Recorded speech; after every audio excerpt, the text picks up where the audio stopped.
So, since 2000, the world has been hit with more than 1,700 earthquakes with magnitude greater than 5. Many happened around the Ring of Fire, located around the Pacific Ocean. In North America, the biggest threat is the San Andreas fault line, which can create an earthquake of a magnitude higher than any other, earning it the spine-tingling nickname, the Big One. The potential destruction of California is a terrifying prospect that could have unimaginable consequences. But the Big One is just the beginning of what's to come. Bad news! Scientists have predicted an earth-shattering event that will occur in 2030. Like it or not, there's a 70% chance that we'll experience the Big One, and it will be an earthquake with a magnitude of 6.7. The San Andreas fault line will cause the Big One, but what is scary is that we can't predict it. On the other hand, a massive earthquake occurs every 100 years. This means there's always time to prepare for a natural disaster. If we traveled back in time, we'd see a few significant earthquakes like the ones that wiped out San Francisco and Fort Tejon. Buildings made a long time ago are not quake-proof. They will collapse. Even if they survive, you should not enter them. But buildings are not the most dangerous part. You should watch out for electrical lines and gas pipes. Your hill house might be lovely, but it is extremely unsafe. During quakes, the hill can turn into a massive landslide that will destroy everything in its path. Say goodbye to road trips because all the roads will be ruined. You should have some spare water and food since you won't be able to go to the supermarket. This disaster won't be cheap. It will cost the U.S. around $200 billion to recover from the quake. At least the earthquake will not trigger tsunamis. But there's something it can cause more damage than the Big One. The notorious Cascadia subduction zones start in California and ends up all the way in Vancouver, Canada. The San Andreas fault line is nothing compared to this zone. It can wipe the whole coast off the face of the Earth, an example of hyperbole. Subduction zones are tectonic plates forced to be one under the other and constantly pulling apart. One is called the North American Plate and the other is the Juan de Fuca Plate.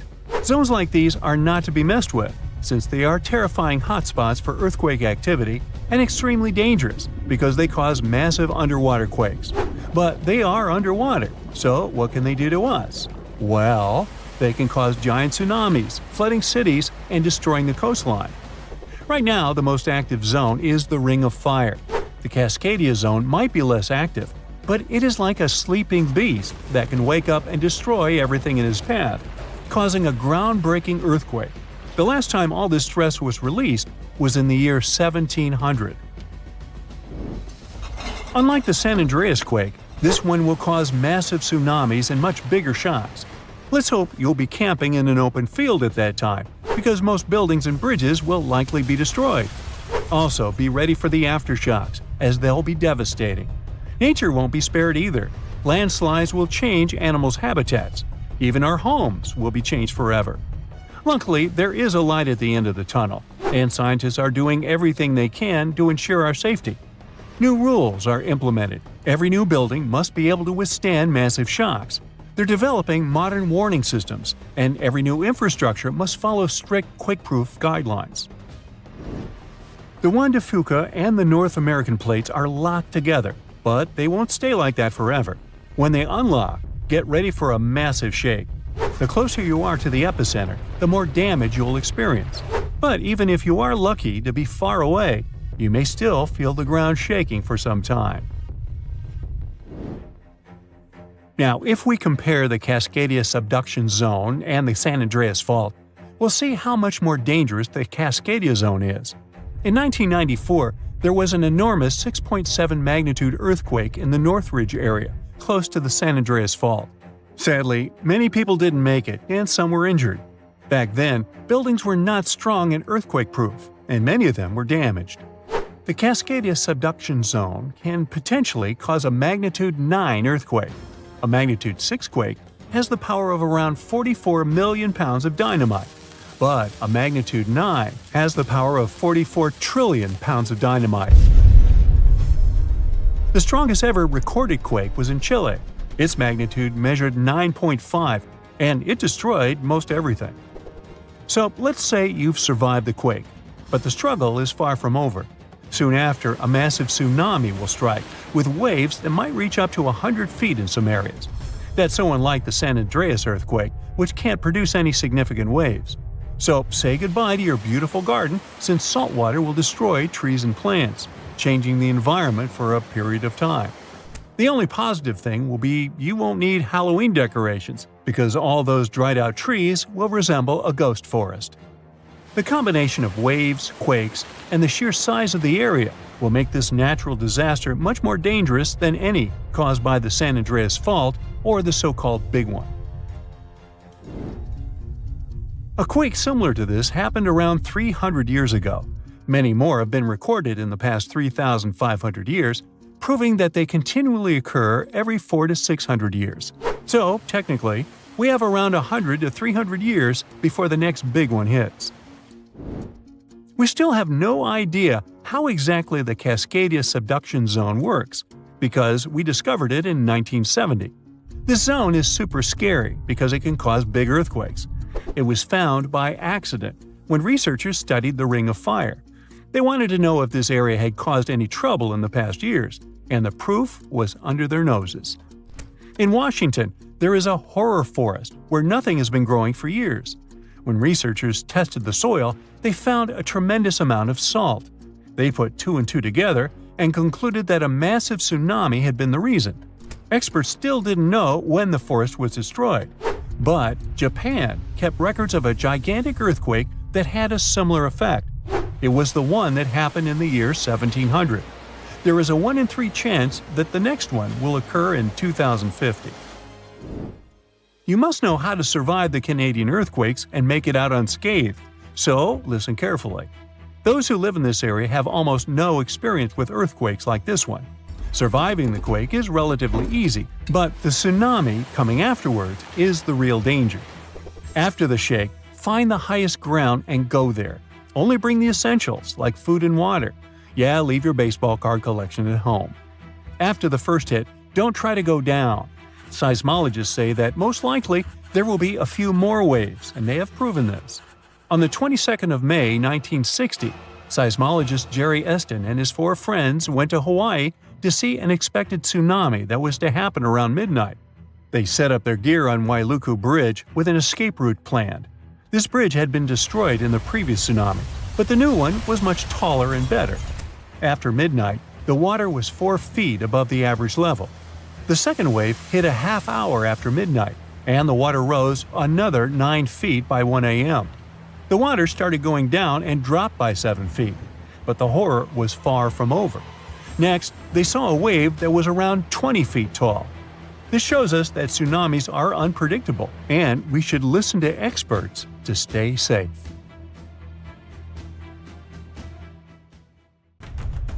The strongest earthquake ever to strike east of the Mississippi River that happened over 200 years ago was never over, according to some scientists. Most earthquakes last seconds to minutes, and the official record breaker so far is a silent one in Sumatra that was going on for 32 years. This slow slip event triggered a massive quake and a tsunami. So if it's true that the New Madrid earthquake is still sending aftershocks, we'll have a new top name for this sad list. The earthquake started in December of 1811 with a powerful quake in a sparsely populated part of northeast Arkansas. They felt the shaking almost 1,000 miles away in the White House, and the tower bells were ringing in Boston, even further away. It even made the mighty Mississippi flow backward for a few minutes over new waterfalls formed by shifted ground. The town of New Madrid, Missouri, completely disappeared in the disaster. The Earth wouldn't stay still until the end of January the following year, when things got serious again. A massive quake hit, this time near the junction of the Ohio and Mississippi rivers, right in the Missouri boot heel. Geologists believe it was a rupture on the New Madrid Fault, putting even more strain on the nearby Reelfoot Fault. Just when people thought it couldn't get worse, another 2 weeks of trembling passed, and the Reelfoot Fault snapped deep beneath New Madrid. Down in Tennessee, about 15 miles south of New Madrid, the ground uplift created Reelfoot Lake. Steamboats were chugging along the river, with thousands of trees floating and acres of woods torn apart by the quake. In St. Louis, Missouri, which is 160 miles away, buildings were badly damaged, and chimneys fell in Cincinnati, Ohio, 400 miles away. People all the way in Montreal, Canada, over 1,000 miles away, felt the earthshake. Seismologists have registered about 200 small earthquakes in the New Madrid seismic zone every year since 1974. Some researchers believe that up to 30% of those were aftershocks from those big quakes back in 1811 and 1812. In parts of the U.S. where there's not much tectonic action going on, these aftershocks could keep rumbling for years, maybe even centuries, after the big ones hit. Aftershocks are the Earth's way of releasing all that built-up stress from the main quake.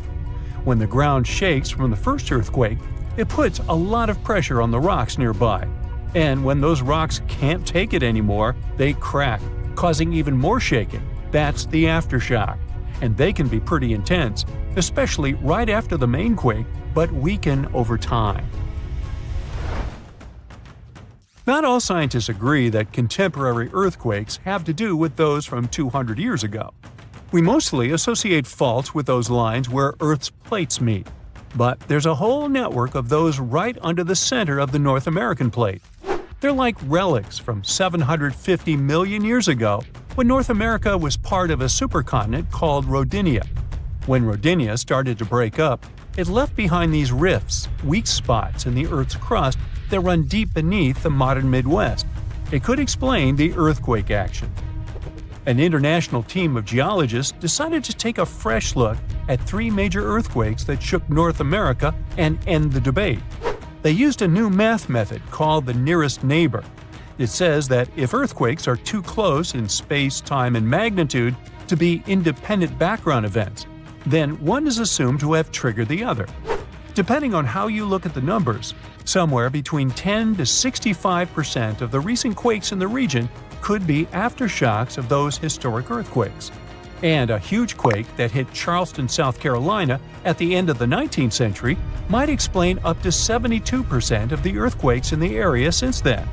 But not all places are the same, so the scientific debate continues. In 1774, British explorer James Cook noticed a glow in the distance. It was the volcano of Mount Yasur in Vanuatu. This bad boy had been spewing lava and ash ever since, and it's quite likely that it's been doing that for way longer. The volcano has been sitting at alert level since October 2016, which means things are really unsettled around there. They've even marked off a 2,000-foot radius around the crater to keep people safe. There have been low to moderate outbursts, shooting out ash, gas, and steam, and some bigger blasts throwing stuff outside the crater. Satellite images have picked up on some hot spots of sulfur dioxide plumes, showing that Yasur is still cooking up a big storm down there. Stromboli, one of the volcanic islands near Sicily, officially has the Guinness World Record as the longest continuously erupting volcano. It has been putting on a fiery show for over 2,400 years straight. Ancient sailors nicknamed it the Lighthouse of the Mediterranean. Most of the time, Stromboli's just spitting out spatter, but every now and then, it throws in some lava flows or shoots up some moderately high fountains. Sometimes, you might even catch a glimpse of steam-driven outbursts. Over 200 million years ago, the world went through a major makeover, with not one, not two, but 4 massive volcanic eruptions changing the game. It all happened in Rensselaer, a large chunk of island that used to be a supermassive volcano stretching across what's now British Columbia and Alaska. This volcanic activity might have helped dinosaurs grow from cat-sized critters into giants we saw in Jurassic Park. It kicked off a 2-million-year rainy season. It made the whole world hot and humid, and the dinos just loved it. Researchers dug deep into sediment layers beneath an ancient lake in China to uncover these secrets. They found traces of volcanic ash and mercury, clear signs of those epic eruptions. There were carbon signatures showing huge spikes in carbon dioxide levels, making the atmosphere toasty and the rain pouring down. It all happened in 4 separate pulses, each triggered by those monstrous volcanic blasts. There's a spot in a national park not too far away from Sydney, Australia, where a fire has been raging deep underground for at least 6,000 years. They call it Burning Mountain, and it's a coal seam fire, burning its way through a layer of coal beneath the Earth's surface. Once these underground fires start, they're pretty much impossible to put out. This ball of fire is up to 30 feet wide and extremely hot, but there's no flame, it's smoldering. The fire has been creeping along at a pace of about 3 feet per year. A local farmer first spotted it in the 19th century and thought it was a volcano. The people who have lived here for ages believe this place is sacred. They've used it for cooking and crafting tools, and tell that it started from a widow's tears or the torch of a hero. But experts think it could have been a lightning strike or coal heating up like a summer barbecue from the interaction with oxygen. Some say it might have been burning since before the dinosaurs roamed the Earth. No one knows exactly how long this mountain will burn or in what direction it'll move. Right now, the coal has enough oxygen to burn for centuries or even millennia without human intervention. The fire is heating up the mountain like a giant oven, making it crack and crumble, inviting in more oxygen to feed on. Even if humans decide to take action, these coal seam fires need truckloads of water and liquid nitrogen to tame them. Several years ago, explorers noticed that the smolder was creeping close to a cliff overlooking a little river. And depending on what the coal seam decides to do next, we could see some dramatic changes here in the coming decades. There could be flames with much more heat, or the coal seam could go deep, extinguish itself, and smolder out. A magnitude 15 earthquake has the potential to completely destroy our planet and evaporate all the water in a matter of seconds, leaving Earth uninhabitable. Over 500,000 earthquakes happen annually, but none have a magnitude of 15. 90% of quakes occur in the terrifying Ring of Fire zone located around the Pacific Ocean. The ground there is like jello. It shakes almost constantly. The most powerful earthquake to have ever struck Earth had a magnitude of 9.5. That much power can lengthen or shorten the day. But there's probably an earthquake in the confines of your own home now caused by a speck of dust landing on a table. But it has a power of negative 15 magnitudes. Earthquakes happen when tectonic plates move. They're like Lego pieces that are not properly secured, and when they move up, down, or hit one another, the ground also moves, triggering earthquakes. This tectonic energy acts like a battery. It stores energy for a long time, up to 500 years. When this stored energy is released in a sudden burst, the consequences are horrifying. Even the strongest structures submit to this relentless force that leaves a trail of destruction in its path. In some instances, earthquakes can even trigger tsunamis, amplifying the chaos. Such a crazy amount of power can split the ground open and cause severe damage. The strength of an earthquake is measured by the Richter scale, but now it's being replaced by the moment magnitude scale. When there's an earthquake, we hear about how strong it is. It's usually from 1 to 10. Luckily, we haven't had a Richter scale earthquake yet. The most powerful earthquake to have ever happened in modern history occurred in Chile in the 60s. It was around 9.5 on the Richter scale, and it altered Earth's rotation and messed up the length of the day by around 2 milliseconds. It also triggered a massive tsunami and affected a vast area of 155,000 square miles. The Richter scale doesn't actually have a limit. Still, anything above 25 doesn't need measuring, because if that ever happened, we would simply turn into dust, and nobody would care to measure this disaster. As we said, the strongest earthquake had a magnitude of 9.5. If this magnitude had been just 0.5 stronger, it would have created a ruptured line 2,174 miles long. That is almost 7 times the size of Wyoming. A magnitude 11 earthquake would create a crack halfway around the world. Massive tsunamis would hit coastal areas, destroying everything, and Earth would get into a massive environmental crisis. If you love hiking, you would have new mountains to explore, created by the terrifying earthquake. Even the temperature would increase because of volcanic eruptions and the resulting greenhouse gases. It would turn our planet into a hot oven. The safest places would be far away from any buildings, seas, oceans, and mountains where there would be a low chance of a landslide. Countries unprepared for earthquakes would be totally destroyed, and cities would turn into piles of rubble and dust. Going up on the Richter scale would only make things worse. But don't worry, an earthquake of that power is impossible. Earth's crust doesn't have enough energy to produce such earthquakes. But there is something that has much more power and can produce mega earthquakes. Asteroids are powerful enough to destroy our planet, as we all know from the dinosaur era. That asteroid was around 6 miles long and it caused massive damage to the planet.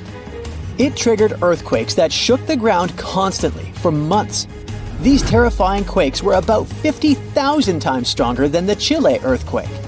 They also triggered a tsunami that was 30,000 times more powerful than the Indian Ocean tsunami. And the latter was one of the most devastating tsunamis to have ever struck Earth. The earthquakes caused by the asteroid had a magnitude of 11, making it the most powerful and scariest natural disaster ever. And let's hope it stays that way. The Indian Ocean tsunami affected only certain areas of the world. Meanwhile, the asteroid tsunami affected every part of the world and had 33-foot-tall waves. Even if you had traveled to the most remote place on Earth, you wouldn't have been able to hide from this Grim Reaper. A 15-magnitude earthquake wouldn't be 15% stronger than the Chile earthquake. The scale doesn't work like that. It would be around 100 million times more powerful than a 9.5 magnitude quake. It could make all the water on Earth evaporate, leaving us devastated and without any H2O to survive. All ecosystems would collapse, all food chains would be broken, and only some super strong bacteria would probably survive the impossible. That is only a fraction of the frightening things that could happen. The ocean is like the AC for our planet. Without it, Earth would be super hot. The ocean also serves as a shield from the sun's powerful rays. It acts as a heat absorber and cools Earth. Scientists think that the most dangerous thing would be the inability of Earth's crust to survive the violent shakes of the 15-magnitude earthquake. If our planet miraculously survived and didn't turn into dust, there would be massive openings in its crust. The ground would become gelatinous. It would randomly move up, down, left, and right, and no building would survive that. Our civilization would be brought back to the Stonehenge era. Tectonic movements like this are devastating. A similar thing happened in Japan when tectonic plates moved 165 feet from each other and then snapped back together, creating a 9-magnitude earthquake. No place on Earth is immune to this bone-chilling natural phenomenon.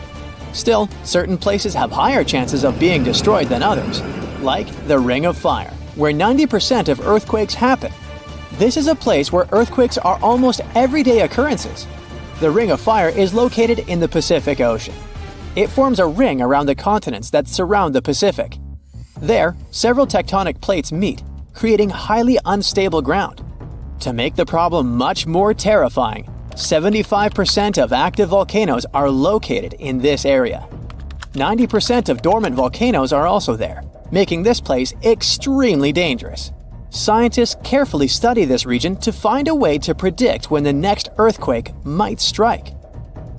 The Ring of Fire is not the only place at risk of earthquakes.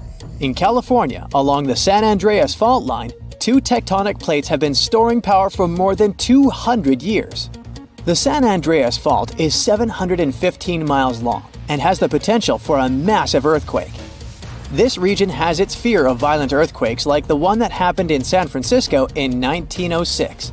It had a magnitude of 7.8 on the Richter scale.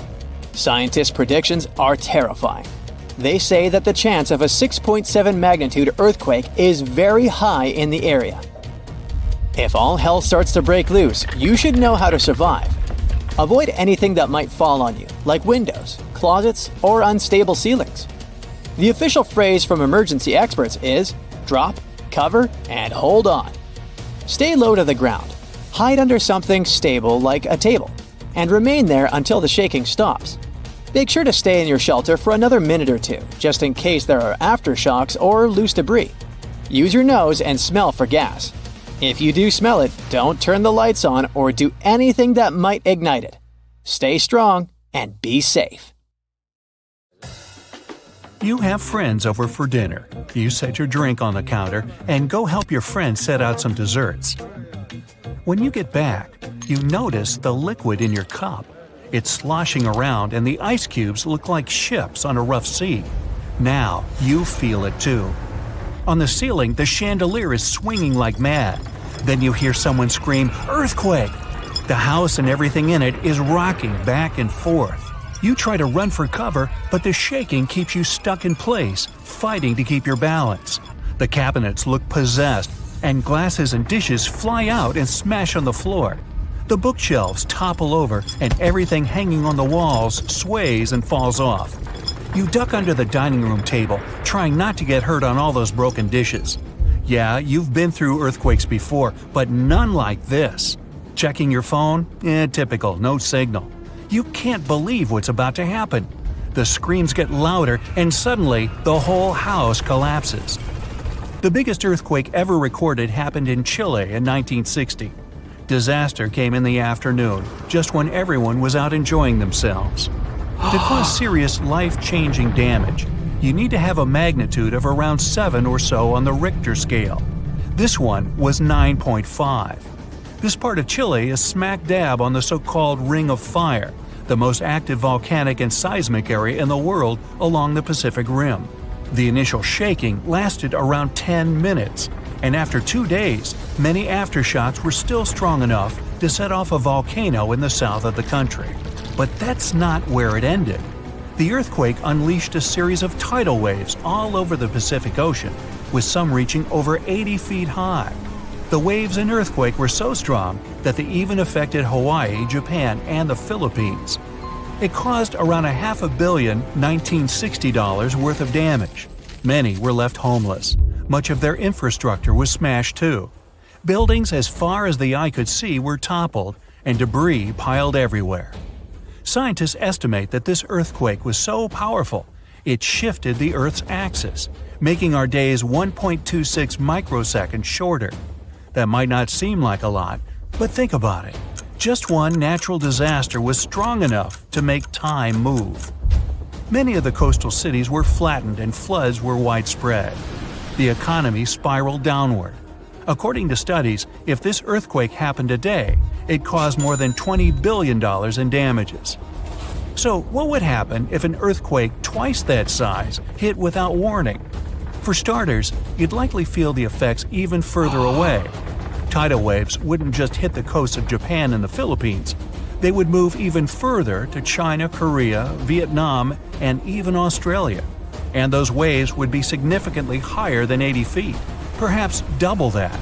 That's like 8 giraffes piled on top of each other, surfing your way. If you lived by the coast, you'd notice the waves.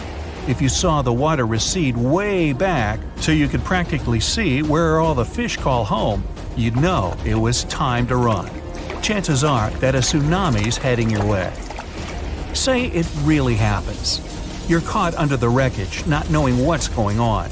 You manage to free yourself and escape to the fresh air. And you're not alone, because all the houses in the neighborhood have turned into piles of bricks and rubble. The bridges have also collapsed, leaving people stranded on either side. You look around, dust yourself off, and rush to find help. Fire trucks and ambulances drive between the broken-down cars and rubble. You try to make it to your car, but the aftershocks are still hitting, and you're getting tossed to the sidewalk. With all the cell towers down, you can't call anyone on your phone. Your knees are shaking, but you manage to power through. Once you reach your car, you see it crushed under a boulder, like a giant soda can. You continue on foot and eventually reach downtown. It looks as if some giant got angry and knocked all the buildings down. You push forward and try to see if you can find some help. Without warning, your phone vibrates. You check it and see 1,000 notifications about a 20-magnitude earthquake. You're still shaking, but that's all you. The ground is still for now. Uh-oh. You hear something in the distance, racing towards you. To your right, you see tidal waves as tall as buildings charging at you. Still in shock, not knowing what to do, you now come to your senses and run. You don't even know which way to go. There's a tsunami right behind you, and in front of you are broken down buildings with rocks and concrete still falling everywhere. Wait, there's a building that's somehow still standing. You need to get on top of that thing. You reach the elevator, but it's jammed. Not surprising. You bolt up the stairs as fast as you can, tripping on broken glass and plaster, but always managing to get back up. You look out a window and see the water. It's so close. You're nearly at the top. A few more flights and… whoosh. The water forces its way into the building and drags you down at least 2 floors. You can barely see anything. Still, you know you must swim up. But the water keeps forcing you downwards. After about 30 seconds, you manage to swim your way out and continue climbing to the top. You scramble to the top floor and collapse on the roof. You're safe for now. The tidal wave is still going strong, plowing its way through the ravaged city center. Your phone is now waterlogged and useless.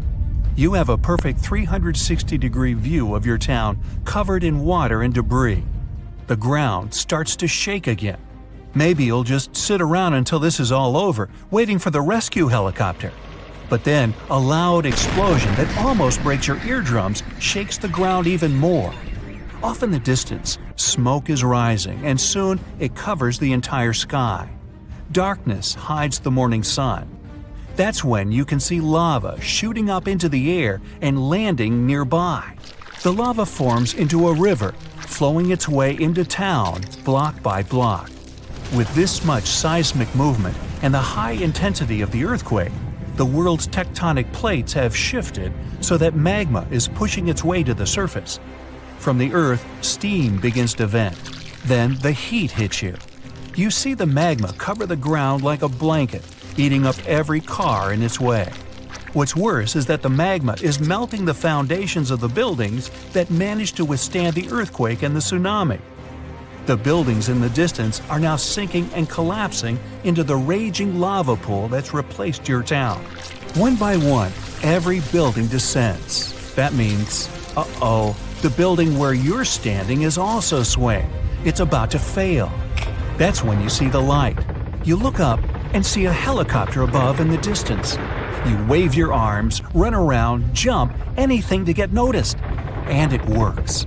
The chopper makes a few circles and finally drops you a rope ladder. As you're lifted in the chopper, you take a good look at the world below you as it wriggles around like noodles in a strainer. You land a few miles out and are immediately treated by a doctor in an emergency triage center. You were one of the lucky ones. A year later, the tsunami water has receded. The lava that flowed inland has cooled. But all that magma permanently changed the ground below it, and the whole town is gone. The disaster has thrown the entire country into a financial nightmare that'll last decades. It takes months to survey the town, making sure there's no dangerous electrical wires or busted gas pipes anywhere. They're rebuilding your town farther inland from where the old one was. In other towns, they rebuild directly over the ruins. In others, they just decide to move everyone to a nearby city. There is a powerful force hiding underground where tectonic plates meet, and one forces another under it. This happens in the Pacific and Indian Oceans. Strain builds over centuries. The tension is unbearable until the megathrust awakens. The Earth shakes with a magnitude that can exceed 9 points, more powerful than any other earthquake. When the seafloor suddenly gets pushed up fast, it sends a huge ripple across the water, and a tsunami of huge force is out. These waves are called teletsunamis, and they cross entire ocean basins, ready to take over coastlines thousands of miles away. The thrust fault stretches over 600 miles. The Earth is not just shaking, it feels like it's tearing apart. This is the power of a megathrust earthquake. Those caught in its path will have to fight for their lives. Japanese authorities recently had to issue their first ever megaquake advisory. It happened because of a strong tremor on the edge of the Nankai Trough ocean floor zone. In the end, most of the warnings were lifted, and there wasn't much damage from the 7.1 magnitude earthquake. Parts of southwestern Japan started to shake, and the superfast trains in Japan slowed down to stay safe, which made travel slower for everyone. But everyone is staying alert as they know about the risk of a megathrust earthquake that could happen within the next few decades in the Nankai Trough. The tectonic plate under the Philippine Sea is slowly sliding underneath the land where Japan is, moving just a few inches every year. The last big earthquakes from this area happened in 1944 and 1946, both with a magnitude of 8.1. These quakes have caused a lot of destruction in the country. The next megathrust earthquake in the region, if it does happen, could be between a magnitude 8 and 9. Scientists still can't agree on how likely this mega earthquake is to happen, but it could be up to 80% certainty. On the other side of the Pacific, scientists from the U.S. Geological Survey have studied a dangerous area along the U.S. West Coast. It's called the Cascadia Subduction Zone, and it stretches from northern California to northern Vancouver Island in Canada. Over the past 14,200 years, there have likely been at least 30 big earthquakes in this region. One major quake happens every 500 years on average. But for a long time now, Cascadia has been quiet, and it worries scientists. They think this might be because the area is locked, meaning the tectonic plates are stuck together and building up a lot of pressure. Eventually, the part of the seafloor could suddenly break and move by several feet.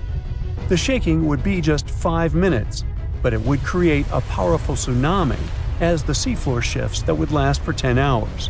If it happens, it's going to be the worst natural disaster in the country's history, according to experts. The ground on some inland hills could turn into something like quicksand. This would cause the hillsides to slide and crumble, taking down roads and bridges. Around 620,000 buildings could be badly damaged or even collapse, including about 100 hospitals and 2,000 schools. People in Washington state might have to take care of themselves without help for 2 weeks, finding food, water, and shelter on their own. Scientists are studying slow slip events, where the tectonic plates move very slowly over weeks or months, releasing some energy but not enough to stop a big one. Every time the magnitude of an earthquake goes up by just one number, the energy it releases is 40 times bigger. So we'd need about 1 million small earthquakes every day for 500 years straight to release the same energy as one huge magnitude 9 earthquake. But these small earthquakes might be clues that a bigger earthquake is coming.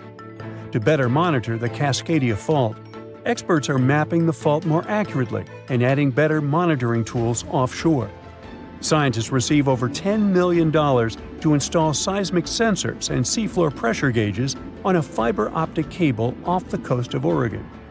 The goal is to be ready to warn people and potentially save lives when a big earthquake strikes. A sharp megathrust earthquake happened in this part of the world in 1964. It went down in history as the Great Alaska Earthquake and had a magnitude of 9.2.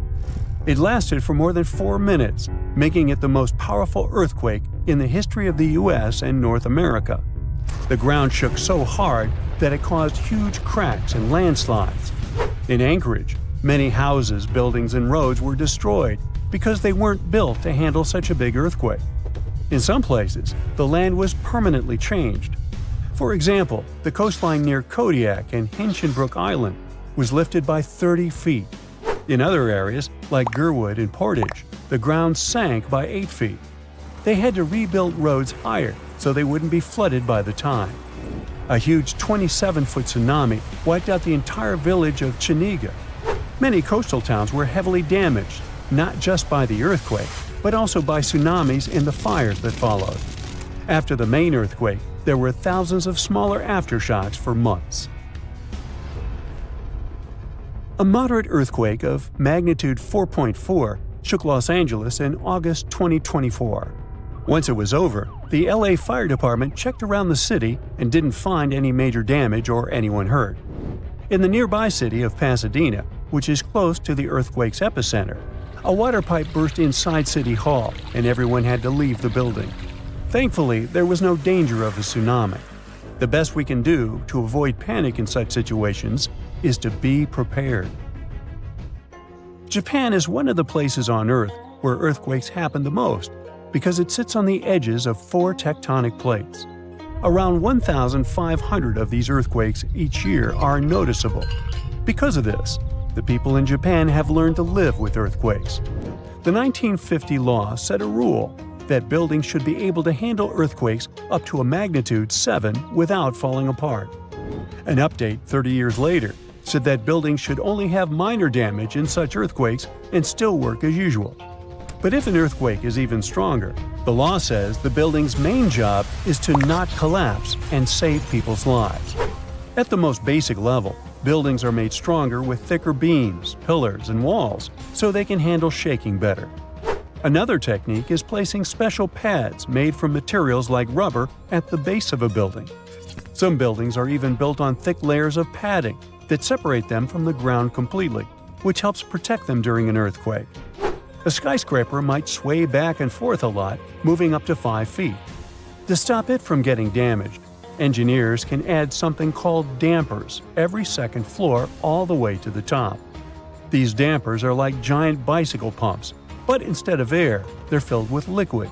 When the building shakes, the dampers push against the liquid inside them. Even though the liquid doesn't squish very much, it can still absorb some of the shaking. When they're building tall skyscrapers, engineers try to make the structure as simple and balanced as possible. This means having each floor the same height and placing the support columns evenly. But sometimes, architects who design skyscrapers don't want to make these compromises because they have creative ideas for how the building should look. Then they have to find compromise solutions. For example, Tokyo's Skytree Tower, one of the tallest buildings in the world, is designed in a futuristic style but also includes special features to protect it from earthquakes.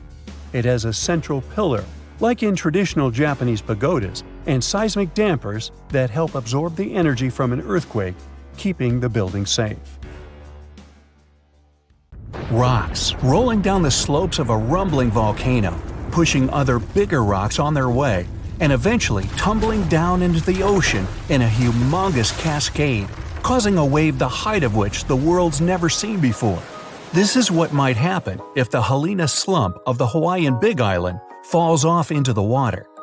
The Kilauea volcano is far from dormant. The latest eruption occurred in 2018. Its eruptions are usually accompanied by earthquakes of different magnitudes, and with each quake, the magma rocks on the slopes of the volcano shift down. These rock formations are called slumps, and the Helena slump is the most notorious of them all. In 1868, the shift of this slump caused a tidal wave rising as tall as 60 feet.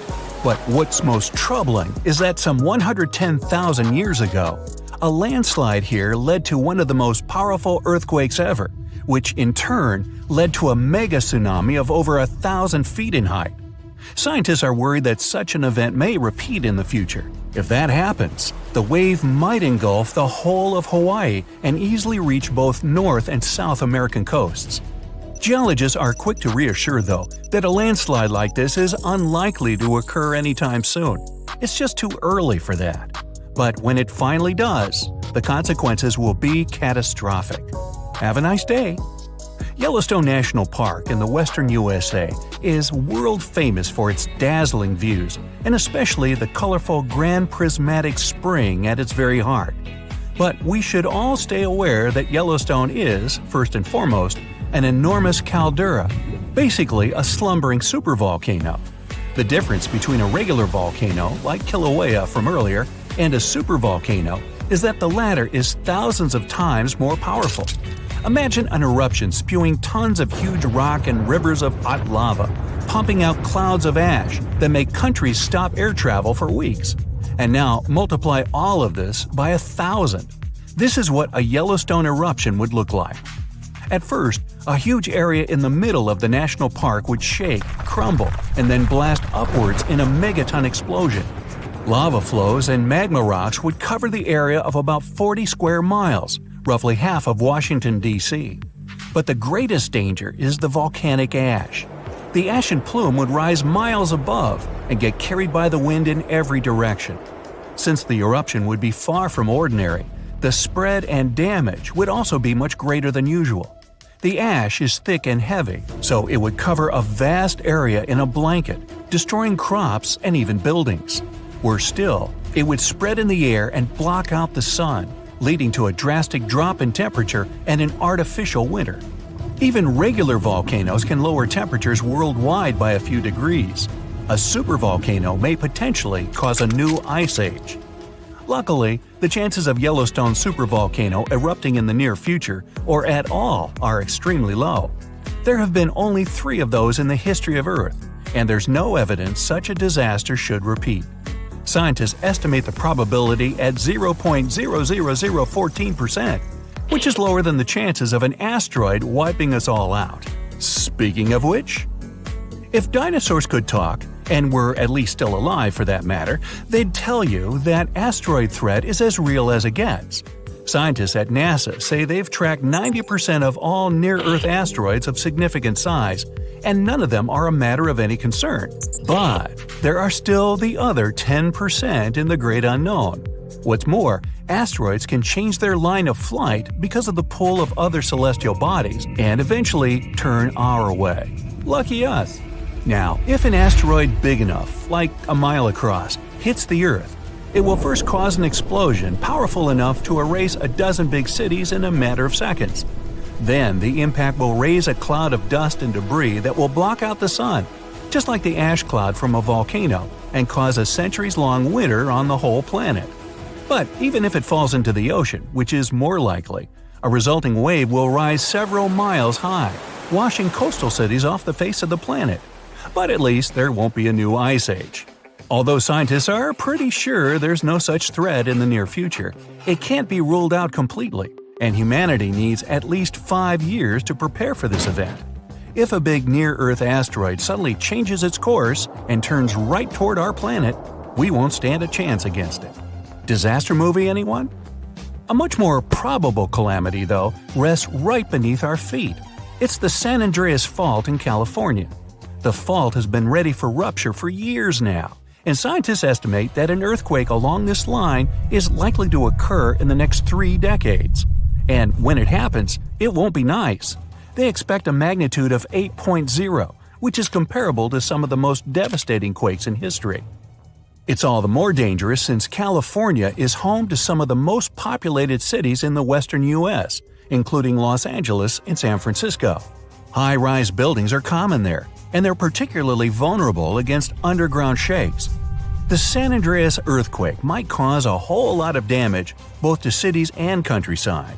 In the worst-case scenario, the ground might break apart, destroying buildings, farms, and changing the landscape altogether. Still, scientists believe that the probability of such a quake is only 7% for the next 30 years. So there's a rather big chance, 93%, that we'll never see that in our lifetime. Yet, there's another earthquake hazard not so far away from the previous one: the megathrust in Chile. The country sits right above the subduction zone, an area where 2 tectonic plates meet and go one beneath the other. At the place of their meeting, stress has accumulated because of their continuous movement, and once that strain is too much, a major earthquake occurs. Chile has experienced a lot of quakes in the recent years, and scientists are worried those might be preparing the area for a really big one. They believe a great earthquake is due to happen before the end of the century, and it might be devastating to the coastal area. Even smaller quakes caused tsunamis that flooded the west coast, and a huge one like that is likely to raise a wave of incredible height. On the bright side, Chile now knows to prepare in advance for the coming natural disasters, and geologists are pretty sure people will be able to evacuate before the earthquake strikes. In September of 1859, astronomer Richard Carrington was looking at the sun and suddenly saw a bright flare on its surface.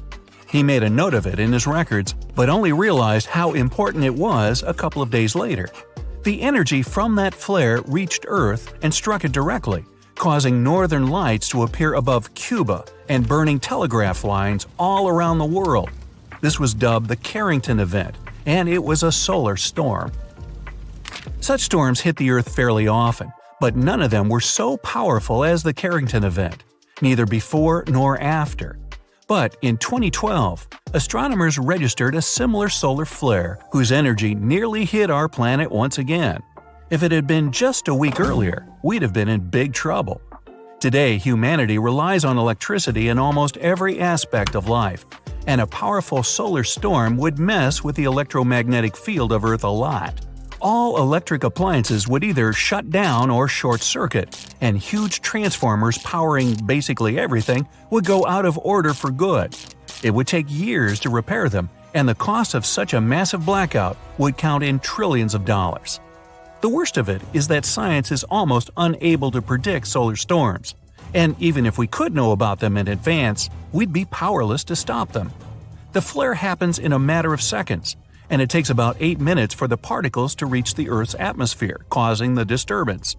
The power outage would come a bit later, in a day or so, when a massive cloud of plasma gets to our planet. At the moment, there's no protection against solar flares, and the chances of one powerful enough to cut all of our electricity in the next few years are quite high, about 12%. The only good thing about all this is that we now know of such a possibility and can at least prepare in advance. Hey, don't forget to pack some underwear and socks. You'll always need those. Back in 2018, the biggest active underwater eruption ever happened, at least the one that we could officially record. Scientists followed earthquakes that struck the area in the western Indian Ocean off Madagascar. Between 2018 and 2021, over 11,000 earthquakes struck a small island called Mayan between Madagascar and Mozambique. The strongest one had a magnitude of 5.9. Until then, this area had been pretty peaceful. There had only been 2 earthquakes recorded over 50 years. Along with regular earthquakes, there were also some unusual seismic hums, like earthquakes at pretty low frequencies, forming deep underground. People couldn't feel those hums at the surface, but researchers around the world discovered them and realized they were related to volcanic activity no one actually noticed coming. Something strange happened. That underwater eruption created a giant skyscraper-sized volcano. This new underwater volcano turned out to be around 1.5 times the height of One World Trade Center in New York, and almost 10 times bigger than the Statue of Liberty. The area where it appeared had been explored in 2014, but it was almost flat, peaceful, and empty back then. Now, there is an actual volcano nearly 8,500 feet below sea level. The volcano gets its magma from a super profound reservoir located nearly 34 miles underground. It's the deepest reservoir of volcanic magma that we know about. The Earth has layers, and the middle one is kinda chunky. It's very much like peanut caramel filling many chocolates have. Research shows there are probably hunks of oceanic crust deep inside the Earth's liquid mantle. They're stuck there, creating large lumps in something that was supposed to be a smooth layer. Our planet has a rigid outer layer. It includes a hot upper mantle and cracked crust. The hot mantle moves and churns all the time, making the crust at the surface move too. This way, the oceanic crust dives into the depths and makes huge magma plumes go up toward the planet's surface. Scientists even found an ancient piece of the Pacific Ocean hundreds of miles underneath China. Those are the old remains of the Pacific seabed from long ago, and they were pulled downward below Earth's surface into the mantle transition zone.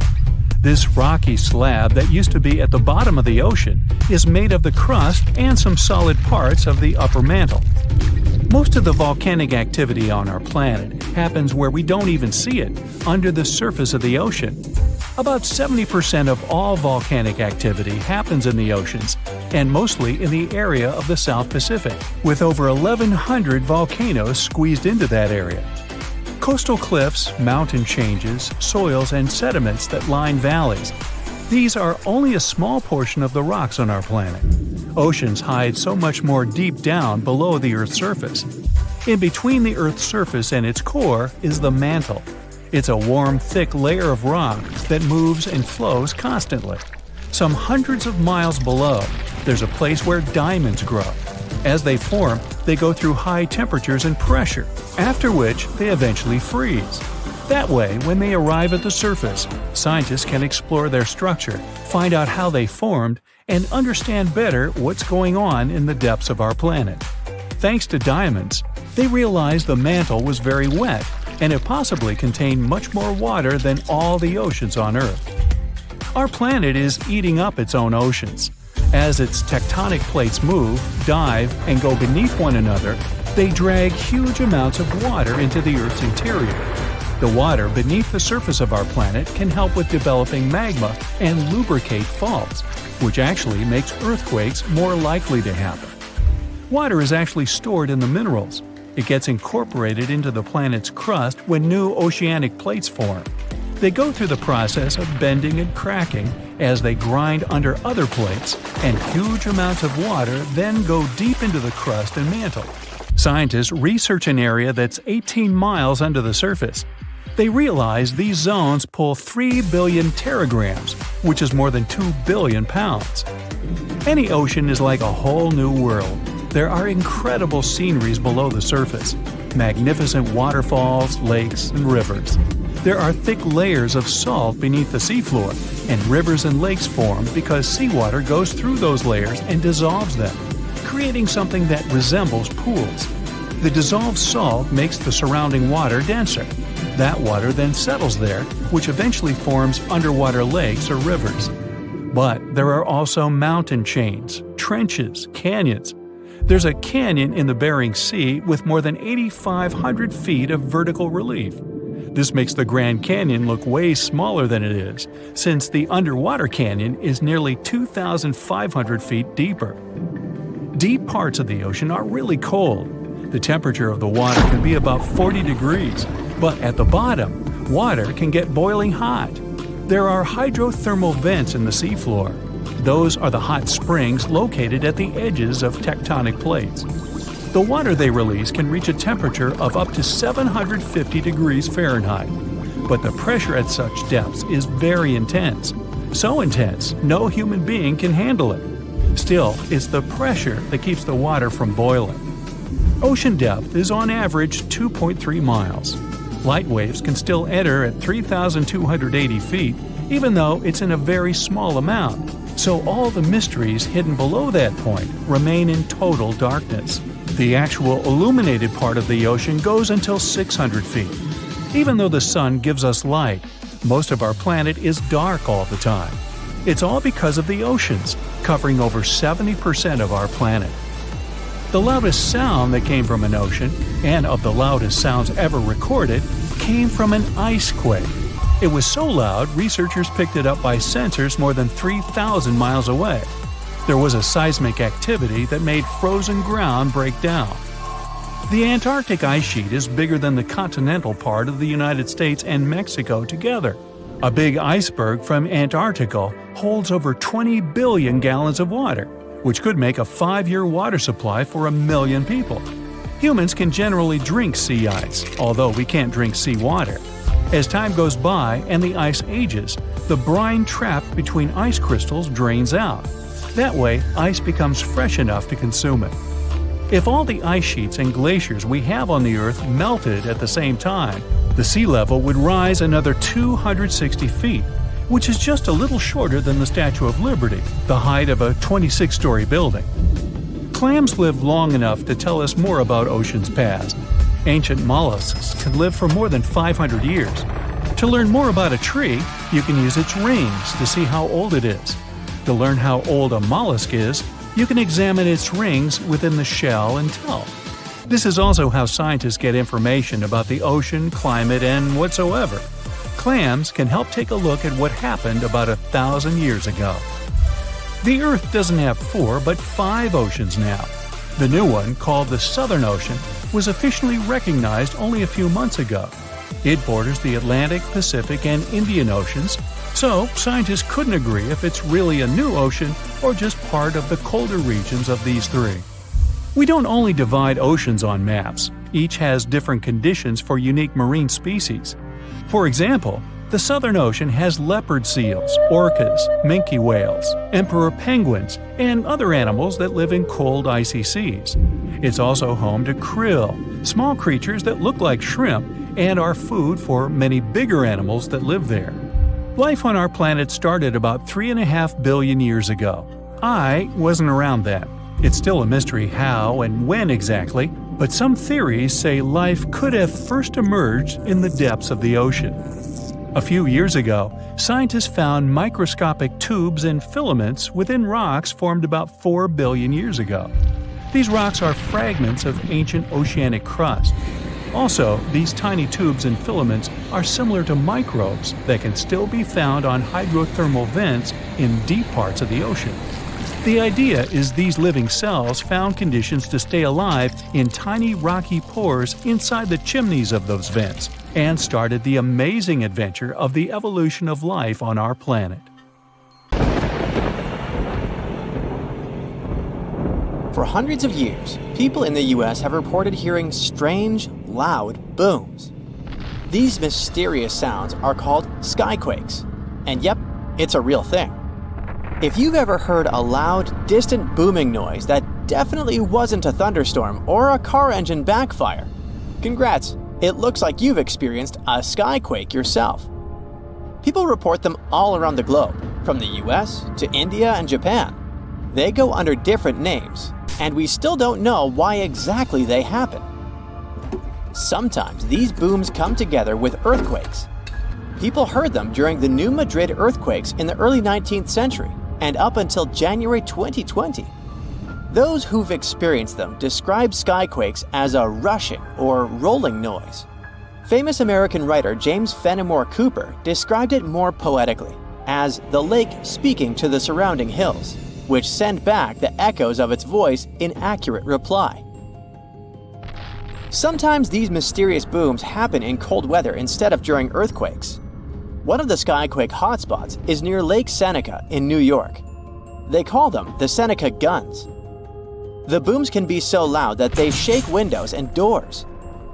Back in August 1886, after an earthquake in Charleston, people heard these noises for several weeks, happening at the same time as many aftershocks from the earthquake. In 2020, scientists from the University of North Carolina looked at old news pieces, especially from North Carolina, where people have often reported these sounds. They hoped to match the noises with earthquakes data, but they didn't find any link between the sounds and earthquakes. One of the researchers said they believe the noises are happening in the air, not underground. The team looked at infrasounds, which are low-frequency noises that humans can't hear. They found signals lasting 1 to 10 seconds that matched the times when people reported hearing the booms, but nothing is certain here. Some people think that solar flares, underwater tsunamis, or caves collapsing under the sea cause skyquakes. Others believe the sounds come from planes making loud sonic booms. But that doesn't explain old records of skyquakes from the past before planes were even invented. Some scientists think a type of meteor called a bolide causes these booms. These meteors blow up when they hit Earth's atmosphere. If this happened above thick clouds, the sound would get louder and travel far, but we wouldn't find anything on the ground. Another idea is that gas might be escaping from the bottom of deep lakes, like Lake Seneca. If you think skyquakes are bizarre, let me introduce you to fog bows. They also go under the name of white rainbows, ghost rainbows, or cloud bows. They form in a similar way to regular colorful rainbows, but are much wider. Rainbows happen when there are big raindrops in the sky, and you can always spot them on the opposite side of where the sun is shining. Fog bows are made by tiny droplets in fog, or clouds, instead of big raindrops, and they also appear opposite the sun. If you want to see a fog bow, you need to look for it in a thin fog when the sun is bright. You might catch one when the sun starts to shine through the fog, or if you're near the ocean where fog often forms. Because the water droplets in fog are so tiny, fog bows don't have bright colors like rainbows. They might even look all white or just have faint colors. Some fog bows are hard to see at first because they blend into the mist, but once you spot them, they're easy to recognize. The next rare weather phenomenon you gotta watch out for is thunder snow. You guessed it right, it's a special type of thunderstorm that happens during a snowstorm. Unlike regular thunderstorms that often strike in the spring and summer, thunder snow is much rarer because it happens in the strongest winter storms, like big blizzards, and at the same time needs warm air, which isn't a frequent combo. So, for thunder snow to happen, there needs to be moisture in the air, some instability, and something to lift the air like rising winds. Just like in normal thunderstorms, lightning can appear when you hear thunder. Thunder snow lightning usually goes from cloud to cloud instead of hitting the ground, and the thunder sounds different too, more like a low rumble instead of a loud boom, because the snow muffles the sound. You aren't so likely to get struck by it, but it's still important to stay inside when you hear thunder to stay safe. Northern Lights fans, this one is for you. Scientists noticed a new kind of glow in the sky that looked like a purple streak. They nicknamed it Steve as a joke, but later gave it a more scientific name: Strong Thermal Emission Velocity Enhancement, Steve for short. Steve is actually a fast-moving stream of super hot gas that always moves west and only shows up before midnight. They wondered if something like Steve could happen after midnight, but moving in the opposite direction. And now, scientists think they found the anti-Steve by looking at data from a research station in Norway. In December 2021, they took a picture of a bright purple streak stretching for 620 miles in the sky, and it only appeared after midnight. Satellites from the European Space Agency also measured the conditions in this part of the sky and found that the ions were moving eastward. Steve's late-night twin hasn't been officially named yet, but it would be cool if it was called SAM, which is short for Steve after midnight. If you've ever seen snow on a sunny day when falling from the sky without a single cloud, it must have been diamond dust. It's a special kind of weather with millions of tiny ice crystals forming close to the ground. These ice crystals float slowly in the air, kind of like how dust floats in your house. When sunlight hits these crystals, they sparkle like diamonds. Unlike regular snow, diamond dust can fall from a cloudless sky, which is why they sometimes call it clear sky precipitation. It happens because of temperature inversion. Normally, it gets colder as you go higher up from the ground. But in a temperature inversion, the cold air stays near the ground, and warmer air sits above it. The warm air has more water vapor, and when it mixes with cold air near the ground, it turns directly into ice crystals, and diamond dust is born. For this to happen, the air near the ground has to be really, really cold, way below freezing temperature. Diamond dust can fall for days, but it's so light that it usually doesn't pile up on the ground like regular snow. A fall streak hole, also known as a hole punch cloud, is next on our list. This big circular or oval-shaped gap sometimes appears in certain clouds. These types of clouds float high up in the sky and are often made of tiny water droplets that are colder than freezing, but they haven't frozen yet. These special water droplets are called supercooled, and they need a reason to freeze. Ice crystals give them that reason. When a plane flies through the cloud, it can bring those ice crystals into the cloud. Once the ice crystals are there, the supercooled water droplets freeze quickly, get bigger, and start to fall from the ground. This creates a hole in the cloud, and as more nearby droplets freeze, the hole gets bigger and spreads outward. Any tornado is scary, but a fire tornado takes the horror to a new level. These bad boys are spinning towers of flame and ash that form when there's extreme heat, strong winds, and uneven ground.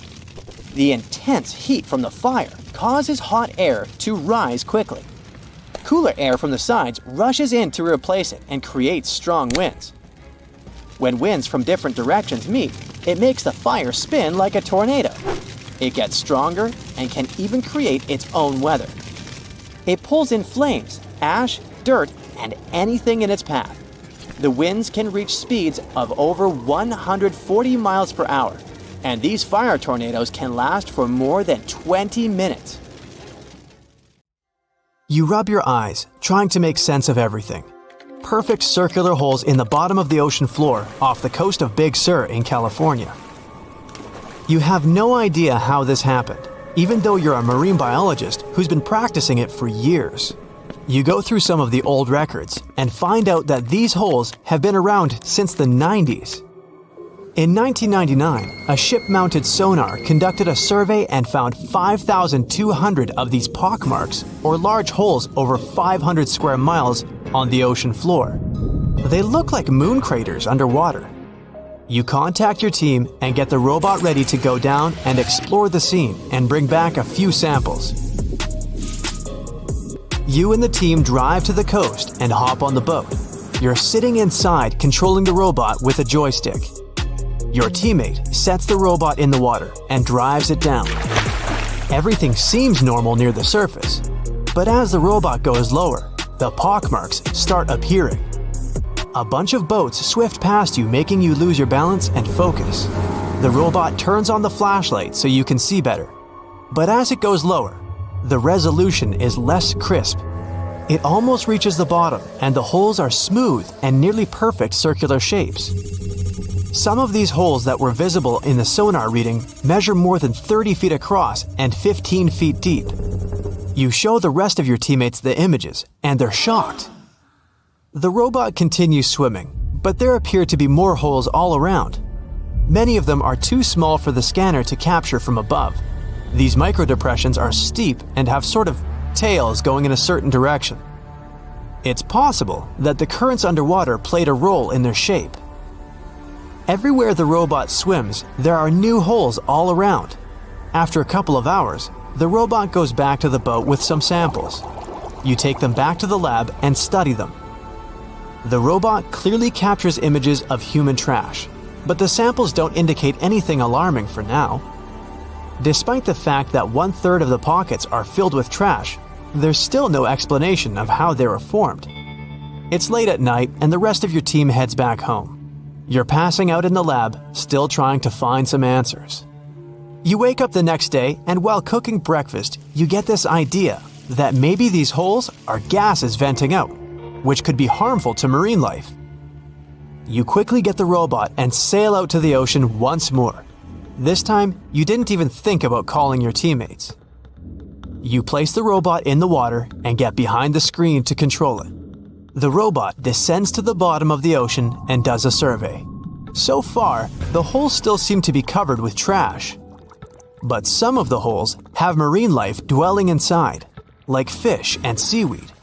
After much scanning, it doesn't look like they're producing any bubbles, which means there aren't any gases venting out, but you're determined to find them. After a while, you reach one of those large pockmarks, and the robot starts scanning around. You find some bubbles coming from a source, but the robot can't reach it. It swims around trying to find a spot, but nothing. You bring the robot back to the lab and work on it. You attach some mechanical arms on it that can lift things and move them. You bring the robot back down to the same spot, but the bubbles aren't as frequent as before. You use the arms to move some of the trash and find out that the bubbles are being produced by a group of crabs chilling next to a pile of plastic. Bingo! The bad news is, you still don't have a clue why the microdepressions and pockmarks exist. As you try to control the robot to go back to the surface, an octopus wraps its tentacles around it, pulling the robot down. You struggle with the controls and push it to maximum power, but the suctions of the octopus are too strong to break off. It's a game of tug-of-war with the octopus and your robot. It takes the robot under a pile of trash, thinking it's lunch. But you use the arms to maneuver the robot out and swim back to the surface. You go back to the lab even more confused. The robot has collected more samples for you to study. Your eye is glued to your microscope, trying to figure out what's going on, but nothing. You decide to do a carbon dating test to determine how old these holes are. After a while, you check out the results and are even more stunned than before. They show that the holes are around 400,000 years old, so it's likely that human trash wasn't the cause for all this. You pull many all-nighters trying to figure out the truth. You gather your team once more and hold a small press conference about this. You claim that this may be something we should be extremely worried about, but you still can't tell them more than what you know. With all the brain work put together, you find out that the large pockmarks haven't changed or been active for more than 50,000 years. The newer holes were most likely created by human trash settling in the bottom of the ocean floor. The marine life gathered some of this trash like plastics and discarded fishing gear and created homes for themselves. This is why around 4,500 of the holes are newer and have trash in them. But it still doesn't answer why the holes appeared in the first place. You're back to square one. The only way to see what's really going on is to clear up the trash from underwater and study them.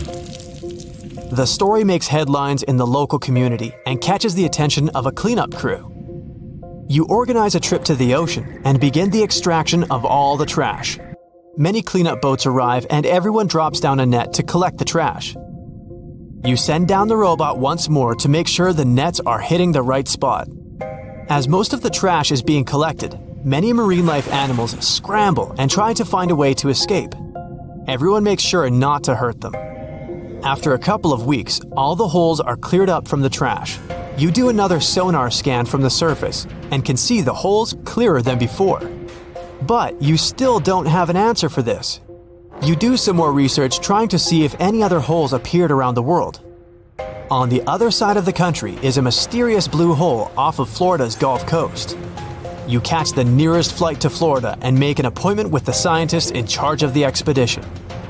Blue holes are underwater sinkholes that open below the seabed. Just like on the surface, the underwater world also has sinkholes. This one is called the Green Banana and is 150 feet below. And the hole is 435 feet deep. You dive with some special gear with the rest of the team to a barren ocean floor, and the hole is right there in front of you, looking like an oasis in the desert. You and the rest of the scientists are surprised by the diverse marine life dwelling within. Some sea turtles swim past you, and even sharks. These ones don't harm humans. Halfway through, you reach a narrow path, which makes it difficult for humans to pass through. But everyone is careful. There are corals, sponges, mollusks around the corner. You collect some samples and go back to the lab. Blue holes in general are richer in nutrients than barren lands and host plenty of unique marine life. They're quite common and don't pose any sort of threat to anyone. After making the connections, you don't think the holes off the coast of California have anything to do with blue holes. The mystery goes on. An earthquake in Indonesia began in 1829 and lasted a mighty 32 years. It reached its climax in 1861 and hit a magnitude of around 8.5. It was caused by the tectonic plates below the island slowly clashing against each other. Researchers discovered that the quake had been building for some time after analyzing the coral in the area. They found it was being periodically exposed to the open air. That was caused by the gradual earthquake moving the land up and down. Scientists call these decades-long silent earthquakes slow slip events. A single lightning bolt can warm the air to around 54,000 degrees Fahrenheit. The heat makes the air expand quickly, creating a shock wave or boom, which we know to be thunder. There are close to 3 trillion trees on Earth. That translates to roughly around 422 trees for every person. Before humans, the number was nearer to 6 trillion. Almost 70% of the Earth's surface is covered by water, which on average is around 2.5 miles deep. 97% of Earth's volcanoes lie underwater, as well as the mid-ocean ridge, a massive mountain range that is over 40,000 miles long. Humans have mined around 190,000 tons of gold from the planet. Experts predict there is around 20% still left to be mined. but this figure is constantly changing. The world's largest active volcano is in Hawaii. Called Mauna Loa, it's over 2.5 miles above sea level. Given that most of it is underwater, the volcano's summit is a staggering 11 miles from its base. That's the same length as over 160 football fields. The highest ever recorded temperature on Earth was a sweltering 136 degrees Fahrenheit. It was recorded in El Azizia, or modern-day Libya, on September 13, 1922. The lowest temperature was a chilling minus 129 degrees Fahrenheit, recorded at Russia's Vostok station in 1983. Earth is the fifth largest planet in the solar system, behind Jupiter, Saturn, Uranus, and Neptune. It has a circumference of roughly 25,000 miles, and it would take the average person around 8,300 hours to walk around the face of the Earth. The separation between Earth's land masses would make such a trek almost impossible, though. It takes 365.25 days for the Earth to orbit the Sun. Because our calendar years only have 365 days, we add an extra leap day every 4 years to make up for the difference. Russia is the largest country on the planet, with a total area of about 6.5 million square miles. It encompasses more than 1/8 of the Earth's inhabited land area, but still has a relatively small population given its size. Earth is the only planet with one moon. Mercury and Venus have no moons, while every other planet has 2 or more. Earth is over 4 billion years old. Scientists calculate this by looking at the planet's oldest rocks, as well as meteorites that have crash-landed. They used meteorites as they were formed at the same time as Earth, when the solar system was forming. The ground we walk on is basically recycled. The planet's rock cycle turns igneous rocks to sedimentary ones, then transforms those into metamorphic rocks, and back again. Like Earth, our moon also experiences earthquakes. They're less common and intense than the ones we have, and are caused by tidal stresses. A tidal stress is basically the relationship between the gravitational pull of the moon on the Earth and that of the Earth on the moon.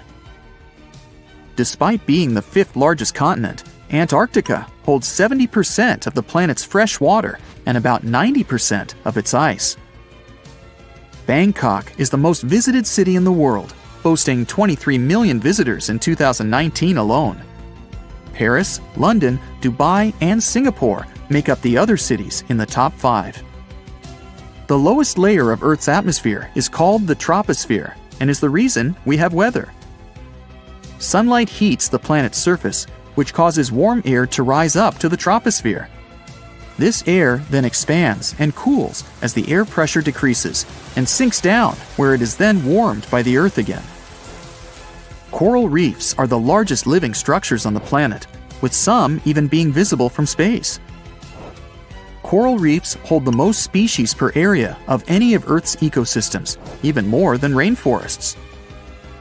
Earth got its name around 1,000 years ago, and it comes from the German word meaning the ground, but there's no evidence to show who actually named it. Of all the planets, Earth is also the only one which is not named after a Greek or Roman deity. The deepest point of the ocean is the Mariana Trench. It's a whopping 7 miles below sea level. Coastlines cover about 20% of U.S. land, but are home to more than 50% of the U.S. population. The Earth isn't actually a sphere. It's more like a squished ball that bulges at the equator. The bulge is caused by the force of the Earth spinning, which makes the north and south poles slightly flat. The Earth spins on its axis, which is basically an imaginary straight line. Earth has seasons because the axis is tilted, causing the sun's rays to hit different parts of the planet more directly, depending on the time of year. If the sun was as tall as a standard door, the Earth would be around the size of a nickel. The Earth's rate of rotation is gradually decreasing. It's happening so slowly that it would take as much as 140 million years for the length of a day to increase to 25 hours. Get equipped for any season with brand new Brightside merch. Click the link and grab your print. the biggest animal on Earth is the Antarctic blue whale. It can reach lengths of 100 feet and weigh up to 400,000 pounds, which is around the same as 33 elephants. The temperature at the center of the Earth is around the same as the surface of the Sun, at almost 10,000 degrees Fahrenheit. Earth is around 10,000 times older than humans. Earth is around 4.5 billion years old, whereas humans have been around for, at most, 450,000 years. There are around 34,000 known species of fish. The actual number is way higher though, as a whopping 95% of our oceans still haven't been explored. America's Route 66 is longer than the journey to the Earth's core. The distance to the core is roughly 2,000 miles. Route 66 is almost 2,500 miles. The Earth is made up of three main components: the crust, the mantle, and the core, which is divided into the outer core and the inner core. Scientists have estimated that there are around 8.7 million species on the planet. Out of this, between 1 to 2 million of these species are animals. But roughly 86% of land species and 91% of fish have yet to be discovered by humans. Ancient astronomers used to think that the Earth was the center of the universe. For 2,000 years, they believed the Earth to be static, while other bodies traveled in orbit around us. In 1543, Copernicus published his sun-centered model of the solar system. Earth is the densest planet in the solar system. The density varies across its different crusts, but the planet's average density is just over 3 ounces per cubic inch. Mount Everest is the highest point on the planet. Its peak is the highest altitude above sea level at around 5.5 miles. Each year, 1 septillion crystals of snow fall on Earth. That's a trillion snowflakes. Snow covers about 31% of Earth's land area each year. Of Earth's water, only around 3% is fresh water. The other 97% is salted. Of that 3%, about 2% is frozen in ice and glaciers. So, less than 1% of the planet's fresh water is actually in lakes, rivers, and underground. The world's largest inland body of water, or lake to us normal people, is the Caspian Sea. It has an area of 140,000 miles squared. The world's deepest lake is Lake Baikal in Russia and is 5,300 feet deep. Earth's atmosphere is roughly 78% nitrogen and 21% oxygen, with small amounts of water vapor, carbon dioxide, and other gases. No other planet is believed to have this much oxygen, which explains why Earth is the only planet where life has been discovered so far. Apart from the Moon, there are 2 asteroids in co-orbital orbits with Earth, sometimes called Earth's second moon. 3753 Cruithne is an asteroid that looks like it's following the Earth in orbit, but it's actually following its own path around the Sun. 2002 AA29 is another asteroid which makes a horseshoe orbit around the Earth that draws it close to the planet every 95 years. There's something really bizarre going on at these 12 points scattered across the Earth. The vile vortices, as they're called, are these creepy spots over the Tropic of Cancer, the Tropic of Capricorn, and the North and South Poles, where weird forces seem to take over.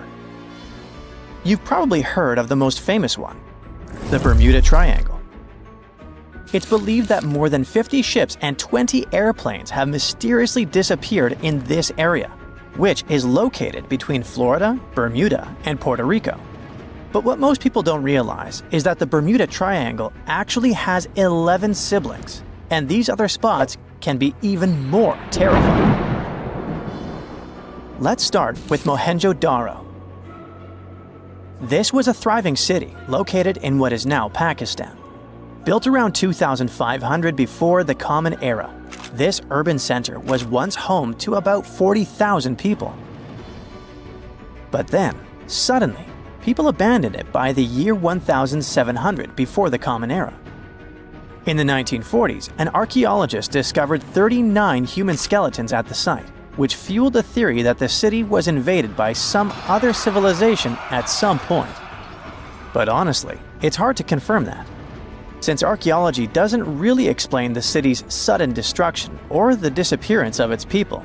It's led to a bunch of bizarre theories. One of them talks about an ancient extraterrestrial race that might have lived there, and a malevolent wind that swept through the city. Another ancient city with a similar mystery is the Great Zimbabwe. Its construction began in the 11th century, and at its peak it housed up to 18,000 people. But for reasons we'll probably never fully understand, it was abandoned in the 15th century. Archaeologists were really interested in this place, and that's when things got even weirder. They found 8 of these birds, now called the Zimbabwe birds. These soapstone sculptures were found sitting on stone columns that were over 90 centimeters tall. Nothing like them has ever been found anywhere else, and their meaning is still a total mystery.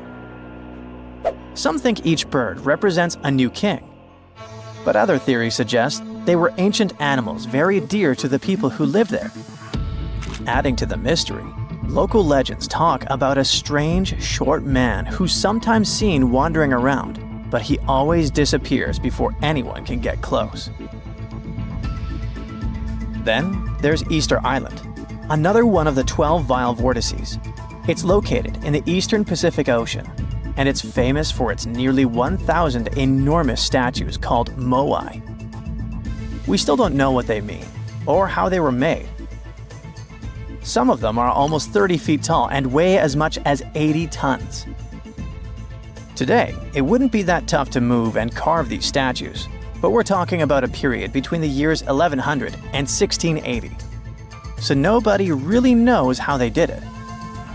Some specialists believe these statues were carried across the island, while others think they were pushed on log rollers. But the most bizarre theories suggest extraterrestrials were involved. Algeria is another land rich in ancient mysteries, and one of the most fascinating is something called the Jeddars. These are 13 monuments with square stone bases and angular mounds, built between the 4th and 7th centuries. But the weird part is, no one knows their purpose. One of them had an inscription in Latin, but it was so worn down that the message was nearly impossible to read. The best guess so far is that these monuments were probably tombs for royalty, although no one knows exactly who was supposed to be buried there. What we do know is that there are many myths related to strange disappearances in the region. The next mysterious spot is located south of Tokyo in the Pacific Ocean, and it's called the Dragon's Triangle. Does that name ring a bell? Yep. Just like the Bermuda Triangle, this area is known for strange disappearances of airplanes and ships. One of the most chilling stories dates back to 1945, when a plane allegedly vanished. The pilot supposedly sent a radio transmission right before the aircraft disappeared, claiming that something strange was happening in the sky, like it was opening up or something. While this story is definitely eerie, the truth behind it and many other Dragon's Triangle legends is still up for debate. If you type Hamakulia volcano into Google Earth, you'll find it located in Hawaii's Ring of Fire. But this place is so shrouded in mystery that it's hard to find much information about it. Some legends speak of unusual electrical energy being detected in the area, and there's even a story about an eyewitness who claimed to see a plane flying over it totally disappear from the radar. Another eerie spot is the South Atlantic Anomaly, which is an area on Earth where natural radiation flows out of control. While this doesn't affect our daily lives on the surface, it has a pretty big impact on Earth's atmosphere. The radiation there is so intense that it can knock out the onboard computers of spacecraft and interfere with the data collected by satellites passing through the area. To deal with this, specialists had to add an additional shield to the International Space Station. The South Atlantic Anomaly is also linked to a weird event that astronauts experience called cosmic ray visual phenomena. They've reported seeing random flashes of light or shooting stars out there in space, but it's all just some kind of illusion. From wild radiation to strange seismic activity. The Wharton Basin in the Indian Ocean is a place known for unusual tectonic events. In April of 2012, a massive earthquake measuring magnitude 8.6 hit the region. This was considered the largest intraplate earthquake ever recorded, meaning it happened within a tectonic plate rather than at its boundary. This caught the attention of scientists, who now speculate that the region might be forming a new boundary between the Australian and Indian plates. But for now, this is all still one big mystery. Now let's head to the Pacific Ocean. More specifically, to the New Hebrides Trench. This submarine trench is about 750 miles long and 45 miles wide.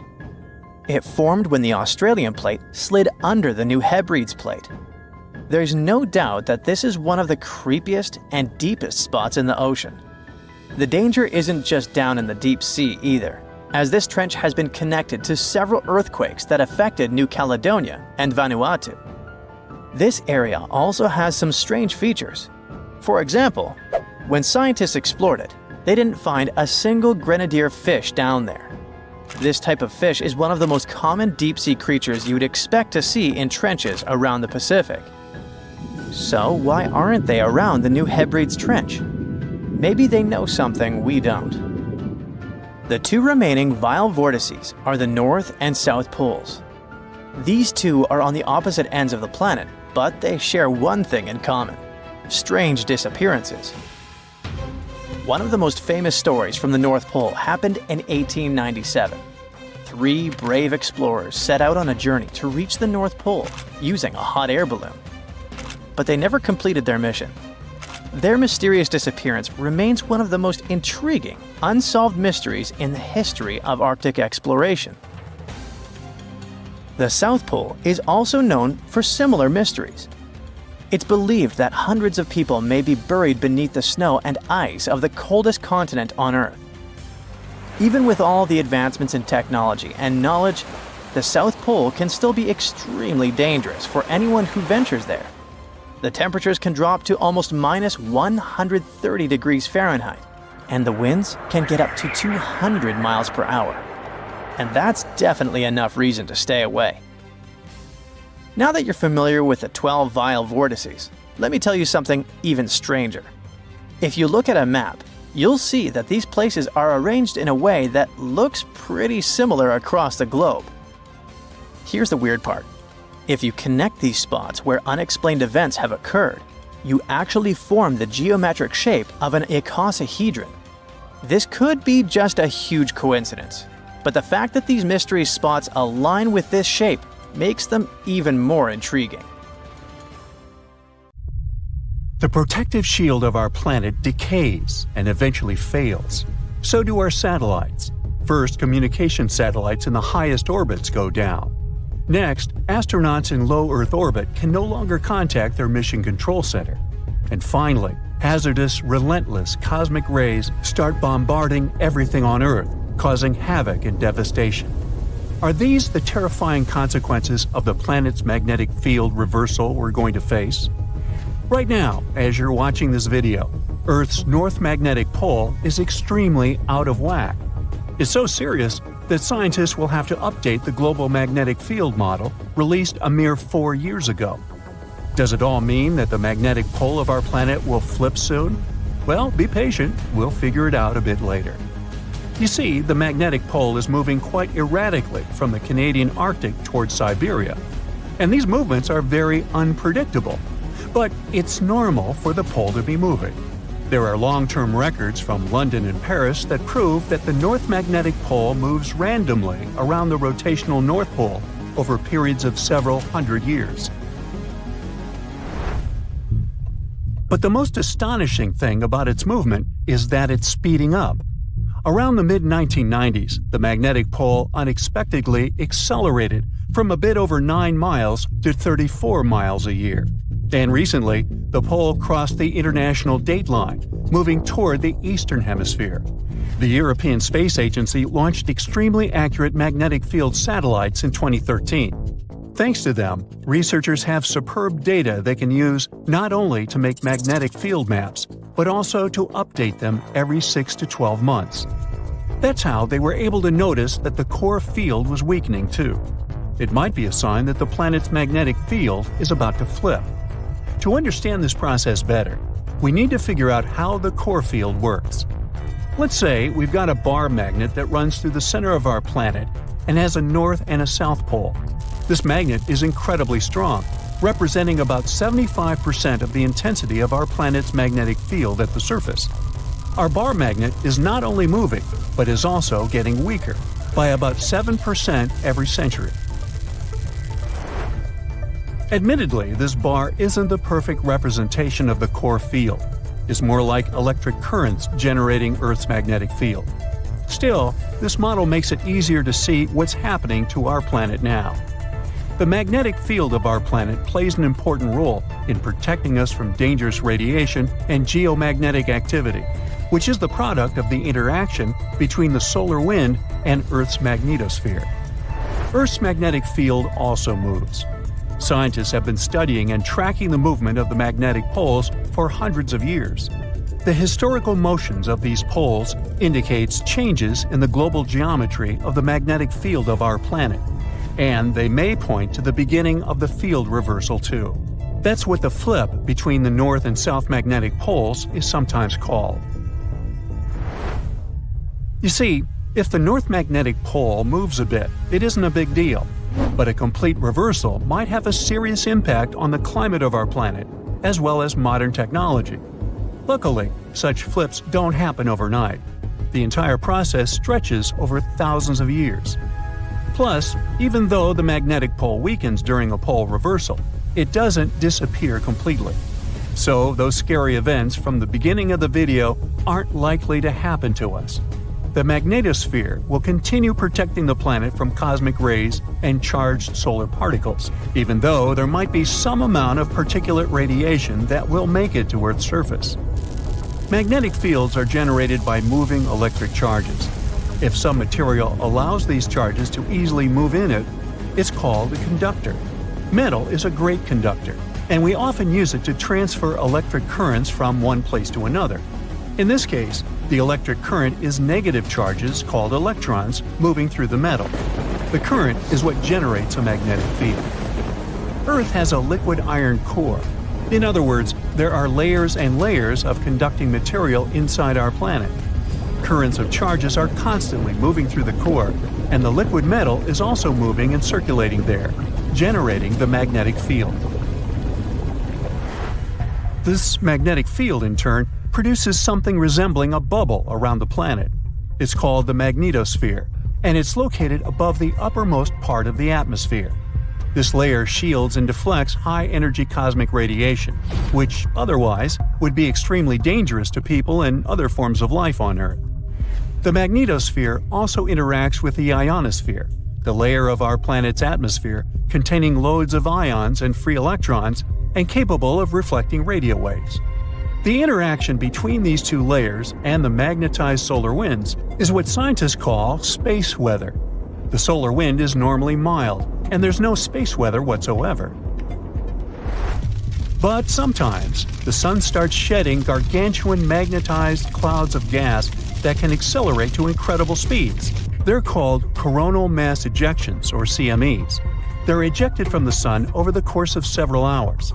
CMEs usually look like giant twisted ropes and can occur spontaneously. Their frequency varies according to the 11-year-long solar cycle. For example, at a solar minimum, you can observe one ejection per day, and when the sun is in its most active phase, there might be 3 CMAs per day. Coronal mass ejections disrupt the calm flow of the solar wind and cause serious disturbances that can damage stuff both in space near Earth, like satellites, and on the planet's surface. If coronal mass ejections make it to Earth, their interaction with the magnetosphere generates geomagnetic storms. Those can trigger auroras, happening when a stream of energized particles hits the atmosphere and lights up. And then there are also solar flares. They develop more rapidly and with much more energy than coronal mass ejections. Solar flares often occur soon after coronal mass ejections. The most powerful volcanic eruptions pale in comparison to solar flares that release 10 million times more energy. Within a few minutes, one solar flare can give out billions of tons of charged particles. Solar flares are also insanely hot, with temperatures reaching several million degrees Fahrenheit. Astronomers believe that such bursts of solar radiation happen when the sun's magnetic field gets twisted in some regions. At one moment, all the pent-up energy is released. The star sends out light and particles, mostly electrons and protons. Most solar flares last for minutes, but some continue for hours. A powerful solar storm can potentially cause a devastating global blackout on Earth. If not for the Earth's magnetosphere, the effects of the sun's activity would be much more devastating. Luckily, the magnetosphere deflects most of the solar material hurtling towards our planet from our star at a speed of over 1 million miles per hour. But even so, during space weather events, there's a lot of hazardous radiation near Earth. It can potentially harm astronauts and spacecraft.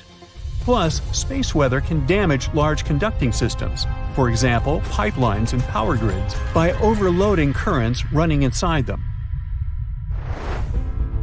Scientists regularly map and track the overall orientation and shape of our planet's magnetic field.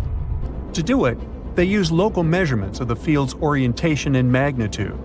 That's why they've been able to conclude that the location of the North Magnetic Pole has moved by almost 600 miles since the first measurements were taken in 1831. The magnetic field of our planet reverses on a timescale varying between 100,000 to 1 million years. One can tell how often it happens by looking at volcanic rocks at the bottom of the ocean. They capture the orientation and strength of Earth's magnetic field at the time of their creation. So, dating those rocks gives us a good picture of how our planet's magnetic field has evolved over time. From a geological point of view, field reversals happen quite fast, but they are extremely slow from a human perspective. A complete reversal normally takes a couple of thousand years, but during this time, the orientation of the magnetosphere may shift, exposing more of Earth to cosmic radiation. Such events tend to change the concentration of ozone in the atmosphere. In any case, scientists can't say for sure when the next field reversal will happen, but they keep mapping and tracking the movement of our planet's magnetic north. By the way, the Earth isn't the only planet with a magnetic field. Gas giants, like Jupiter, also have a conducting metallic hydrogen layer that generates their magnetic fields. Jupiter's internal magnetic field prevents the solar wind from interacting directly with the planet's atmosphere. We're flying past the planets of our solar system. We pass by Mars, Jupiter, Saturn, Uranus, and Neptune. Then we move through dark space beyond the edge of our world. We've reached our destination. It's the Oort cloud. It's a hypothetical region around the solar system that holds tons of asteroids and blocks of ice. It's likely to be where the largest comet in human history was born. And now, it's heading toward the sun. Bernardinelli Bernstein was discovered totally by accident during the Dark Energy Survey. Our telescopes were pointed at distant space. Their main goal was to learn more about how the universe was expanding. Astronomers also wanted to make a more detailed map of the observable universe. Scientists analyzed over 80,000 images and found a moving object. It was alarmingly close to our home planet. Its size was an impressive 62 miles. That's about the width of Lake Michigan. It was an already active comet with a long tail.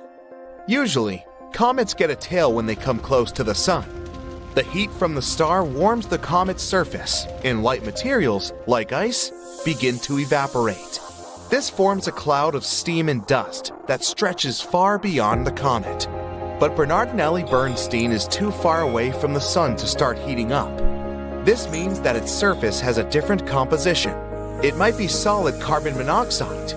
This increases the luminosity of the comet. That's why it can be observed with telescopes on Earth. We can compare Bernardinelli Bernstein to the largest meteorite to ever fall on Earth. About 66 million years ago, our planet was hit by a meteorite about 6 miles wide.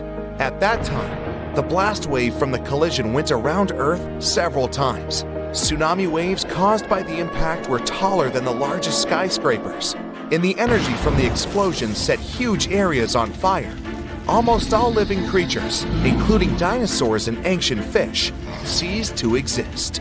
The meteorite left a crater 3 times the size of Manhattan. The place where it fell was rich in sulfur. This substance evaporated because of the abnormal heat and gathered into massive clouds. This caused acid rains that were falling on Earth for several more weeks. Our newly discovered comet is 10 times bigger. If it were flying toward Earth, you'd see it with the unaided eye long before the impact. It looked like a moving star in the night sky. A few days before the comet reached our planet, you'd see it even during the day.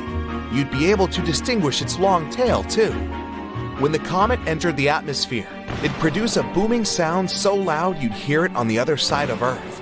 At this point, the comet would begin to heat up because of friction with the air. It'd start burning.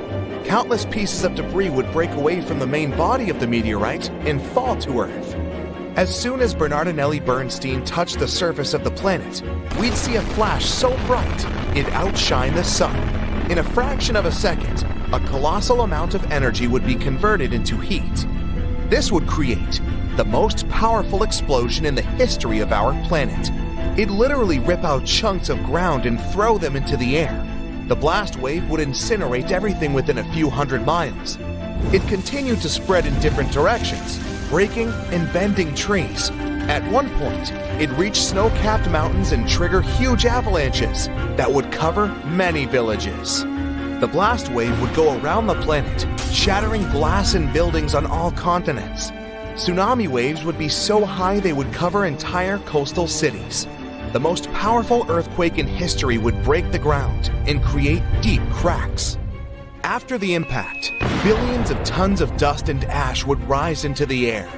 A giant black cloud would completely block the sun's rays. Earth would be plunged into darkness. All the debris in the air would start melting. They'd turn into liquid lava and fall back to the surface, causing even more damage. The ash and dust in the air would cover the sun for several more months. During this time, the temperature on Earth would drop by several degrees. Even if they were hiding in deep shelters and bunkers, people, as well as all other living organisms on the planet, would be unlikely to survive this event. Fortunately, Bernardinelli Bernstein isn't going to approach Earth. Right now, the comet is about 20 astronomical units away from the Sun. That's 20 times the distance from Earth to the Sun. It means the comet will soon cross the orbit of Uranus. In 2031, it'll be 11 astronomical units away from our star. That's just outside Saturn's orbit. This is going to be the closest Bernardinelli Bernstein will approach the Sun. Then it will begin its flight back to the edge of the solar system. But the comet is bound to return again. It'll move away from the Sun and slow down until the star's gravity pulls it back. Then the comet will make another circle around our solar system. But that will take about 3 million years. Right now, we have other meteorites to worry about. For example, 3200 Phaethon. It crosses the orbits of Mars, Earth, Venus, and Mercury. Then it goes around the Sun and comes back. This cycle takes about 523 days. Then it starts over again. This meteorite is considered potentially hazardous because it crosses Earth's orbit at 7.5 Earth-Moon distances. During one of its last approaches to Earth, this 3.6-mile wide block of rock showered our planet with small meteors. Since the asteroid often passes by the Sun, its surface is most likely to look like the dry bottom of a mud swamp. It's covered in scales and cracks. As it flies past Earth, these scales break off and cause meteor showers.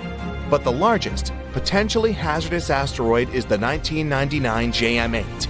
It's about the size of 77 soccer fields. It passes by Earth at 9 lunar distances.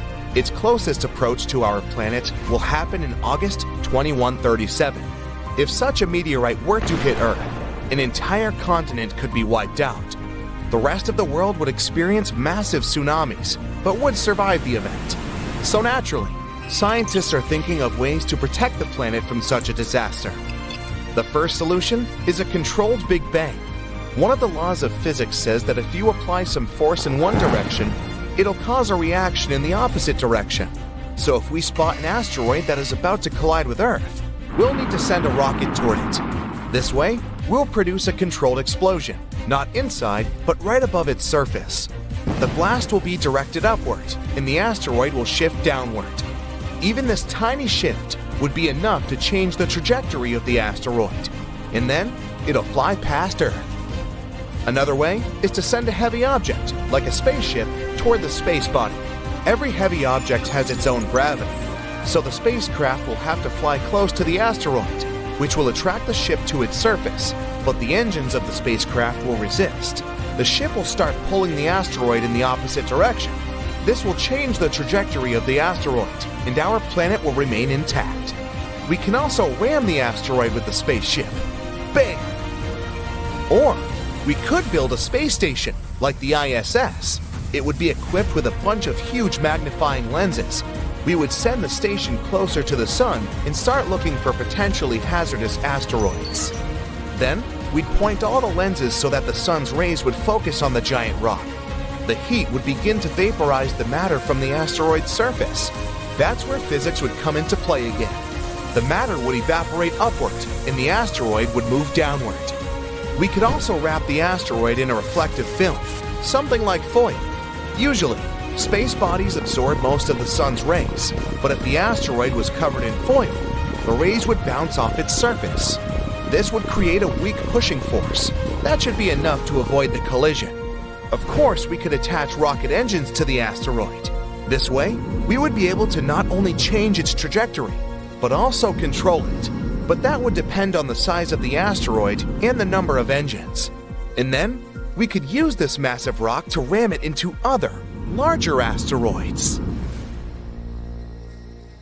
If you're a fan of Dr. Pimple Popper, you're probably freaking out right now, itching to squeeze out every little blackhead from those lip contours. But this is actually a hill formation that you can find in Garb, Sudan. Knowing that perhaps makes it all the more creepy because it looks like the crack in the middle is swallowing up everything around it. This black hole scenario brings to mind our next stop, Vostok Island. This eerie spot is a 59-acre coral atoll situated in the southwestern Pacific Ocean, about 400 miles northwest of Tahiti. If you check it out on Google Earth today, it looks like it's been totally blacked out, sparking all sorts of wild theories. People keep saying that this place is some top-secret base, or even a fictional island straight out of Lost. But what we see here is actually just a dense, dark green forest made up of Pisonia trees. Since nobody lives there and hardly anyone ever visits, the island is pretty much untouched by humans.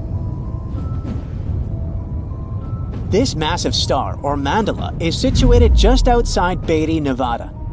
It has got the internet all puzzled, with people trying to figure out if it's evidence of some kind of extraterrestrial activity. To add to the mystery, this spot is right by the Tonopah Test Range, which is also known as the famous Area 52.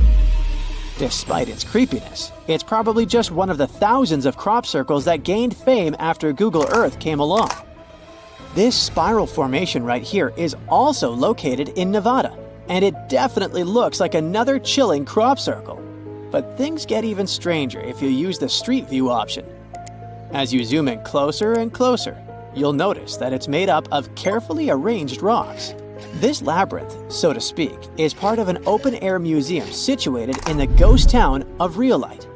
And if that's not creepy enough, take a look around, and you'll see dozens of eerie men in white cloaks. Despite their lifelike appearance, these silhouettes are actually statues from an installation created by a Belgian artist in the 80s. Even stranger than stumbling upon a large circle on the ground is finding a bunch of them. Our next location in Wyoming is filled with peculiar circle structures to the point where it's hard to count them all. During the 20th century, this U.S. state shifted from a farming economy to an industrial one, dominated by the extraction of oil, gas, and coal. So, these circles are likely remnants of a tank farm. I mean, places where oil storage tanks used to be located. If you want to avoid nightmares, I highly recommend not searching for the mausoleum of Emil Becker in Poland. If you happen to find it by using the Street View mode, prepare yourself to face an abandoned place with the most terrifying sculpture there is. Oh, the creeps. Keeping on the spooky side, let's head to an isolated corner of Kazakhstan, where you can find a pentagram etched into the Earth's surface. This formation is huge, measuring roughly 1,200 feet in diameter. Before you jump to conclusions about this formation being related to some kind of underworld deity worship, it's worth noting that the pentagram actually turns out to be the outline of a park designed in the shape of a star. The star shape is marked by roadways, which are now lined with trees, making the star shape even more distinct in aerial photos. You can spot this peculiar symbol from quite a distance. At first glance, it might even resemble an otherworldly alphabet, as if a highly intelligent civilization is trying to send us an alert message. But this mystery is already solved.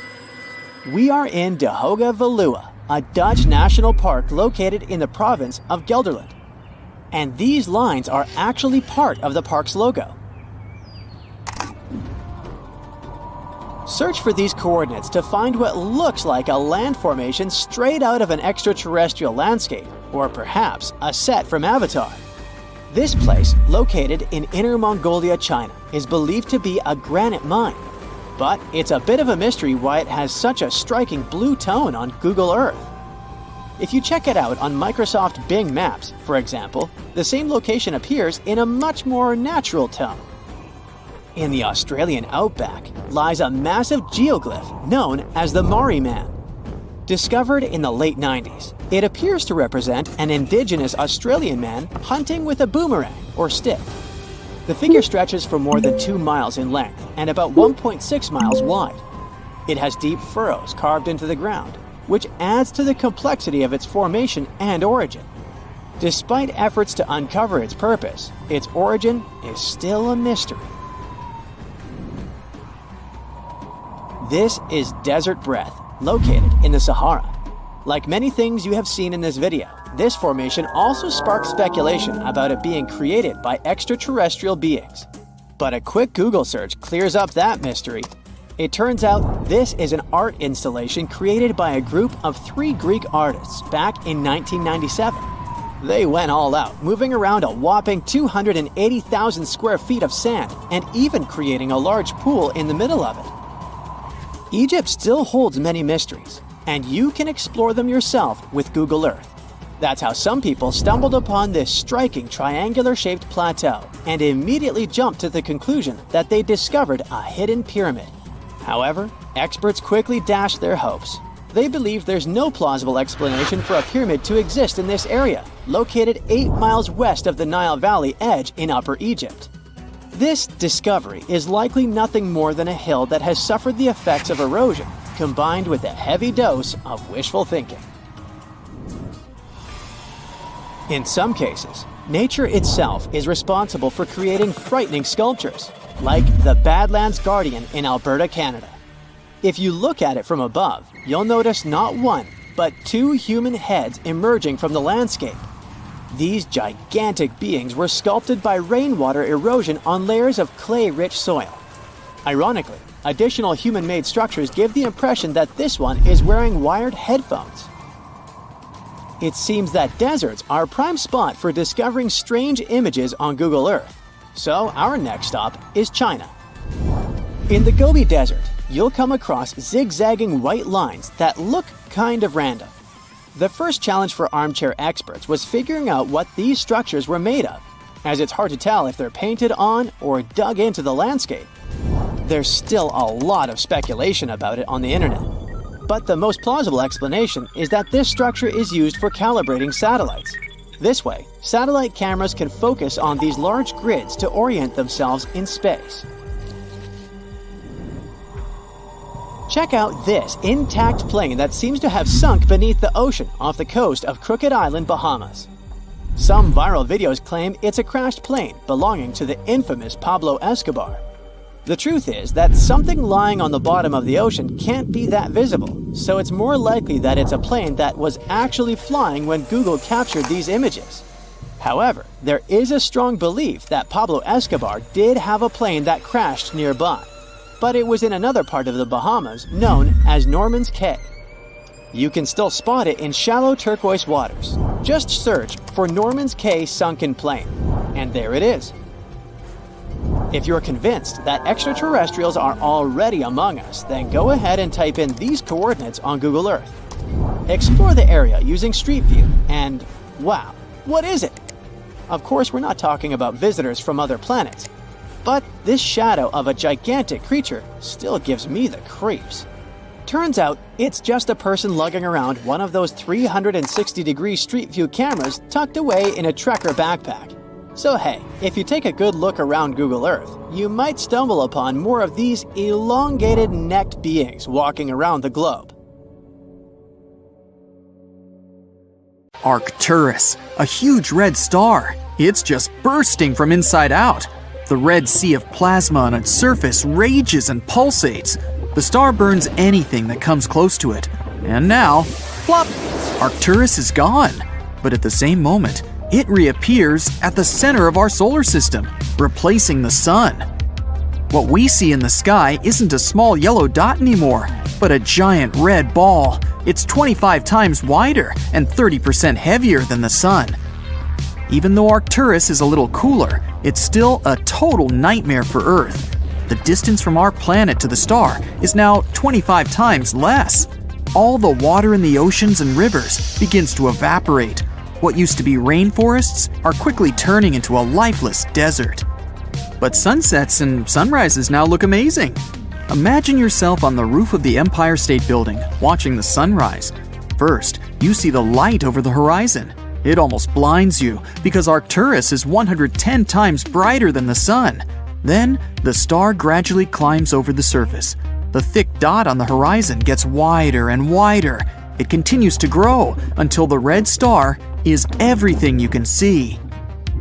Arcturus is now so close that you can even see storms of hot plasma on its surface. There are periodic outbursts and mass ejections.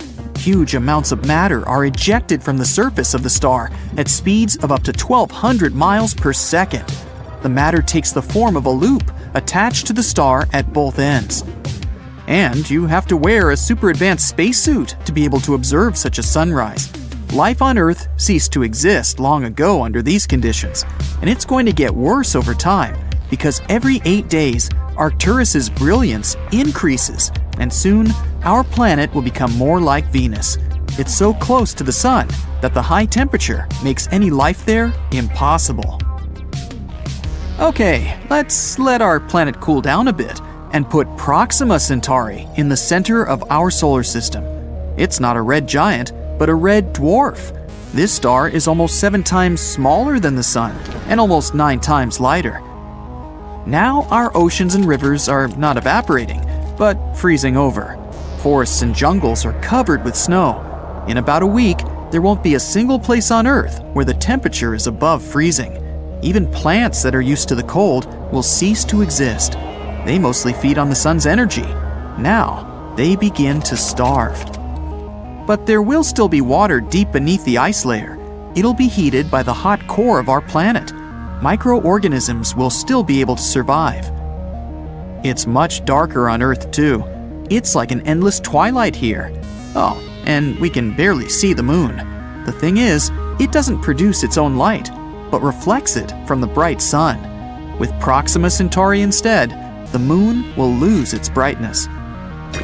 Hop on the bright side of life together with our brand new tees, hoodies, and more. Click the link to pick your choice. But an even bigger problem would be with our orbit. The sun has a certain gravitational force, and it keeps us just in the sweet habitable zone, where we're not too hot and not too cold. Proxima Centauri's gravity is much weaker, and Earth is slowly drifting away from the star.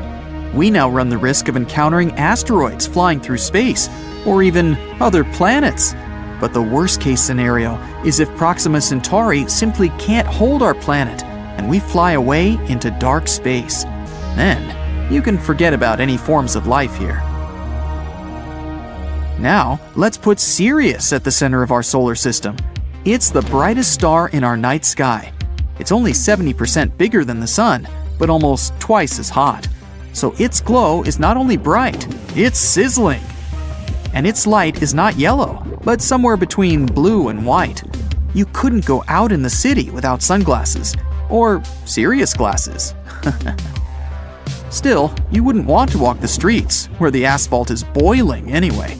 You could literally fry eggs on the curb. Of course, by this time, all life on Earth has long since disappeared. But it's not just because of the temperature. Sirius emits enormous amounts of radiation. Our atmosphere serves as a shield against the sun. But in the case of Sirius, that shield wouldn't be enough.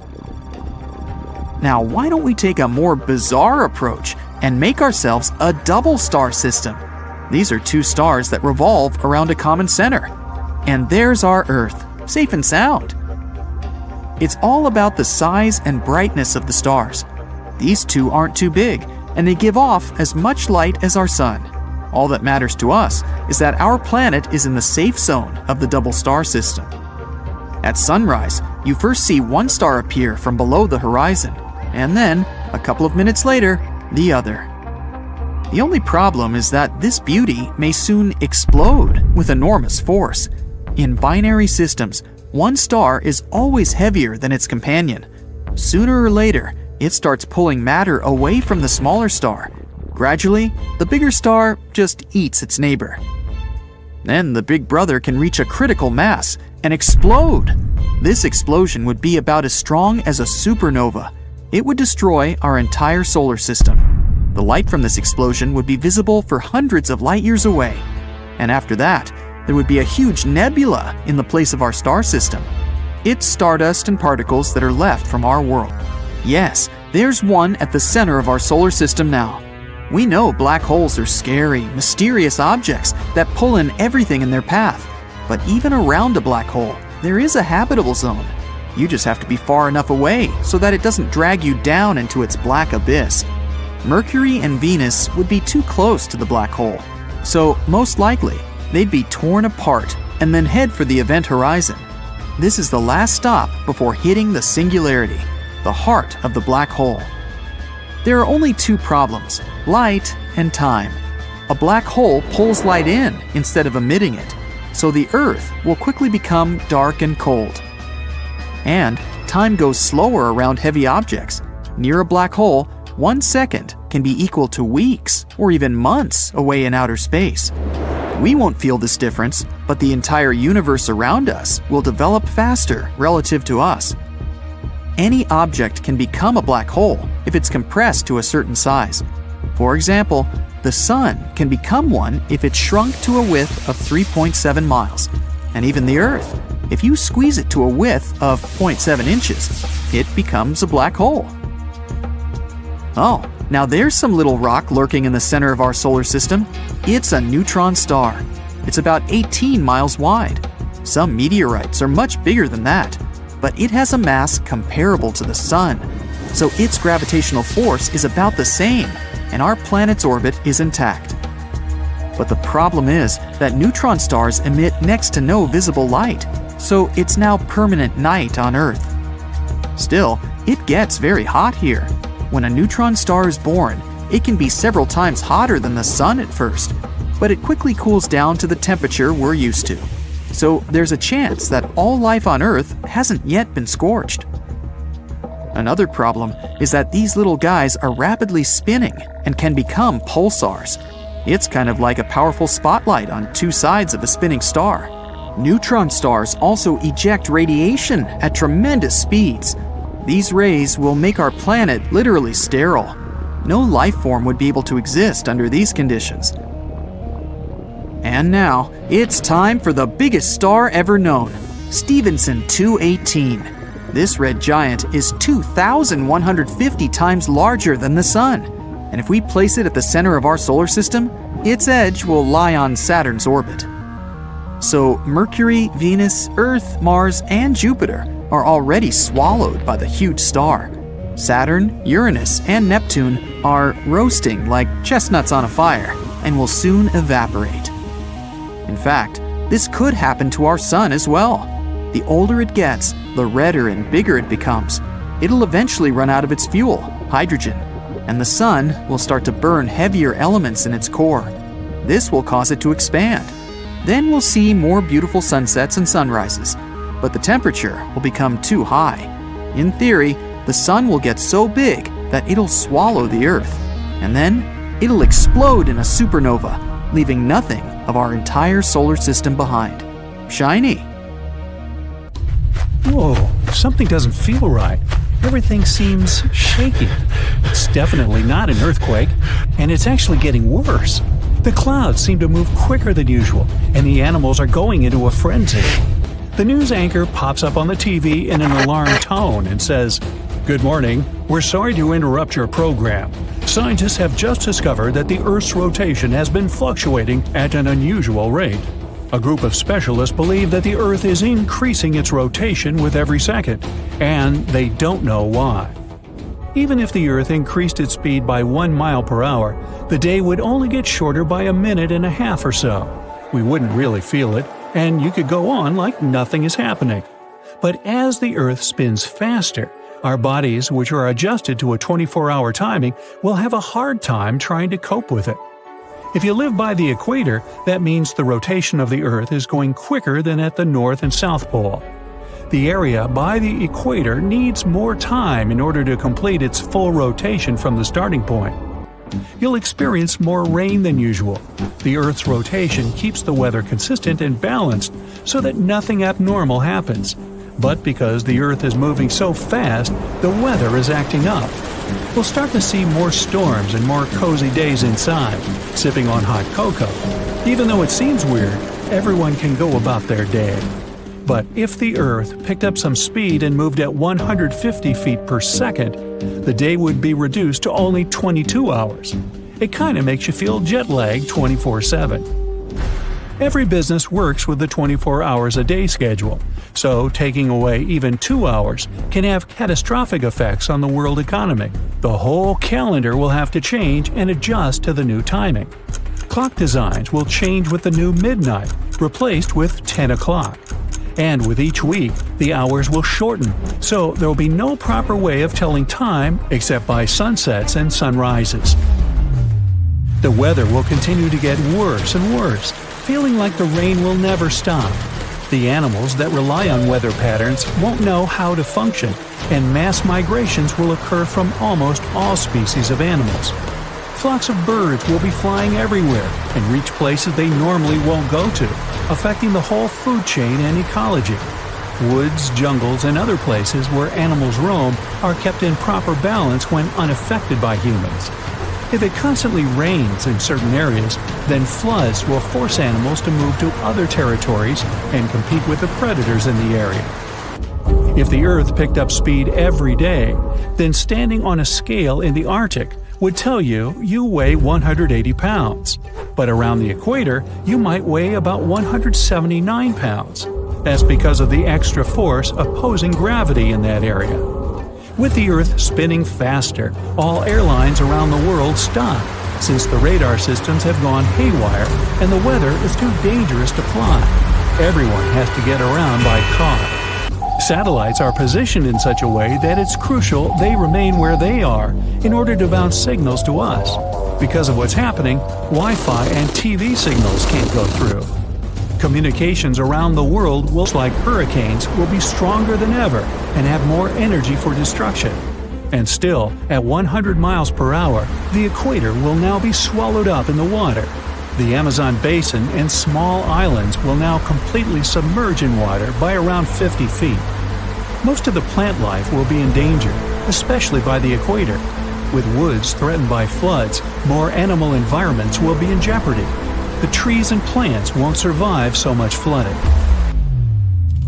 If the Earth rotated so fast that the hours would now be reduced to 15, then we'd probably feel like we're always on a jet plane going through turbulence.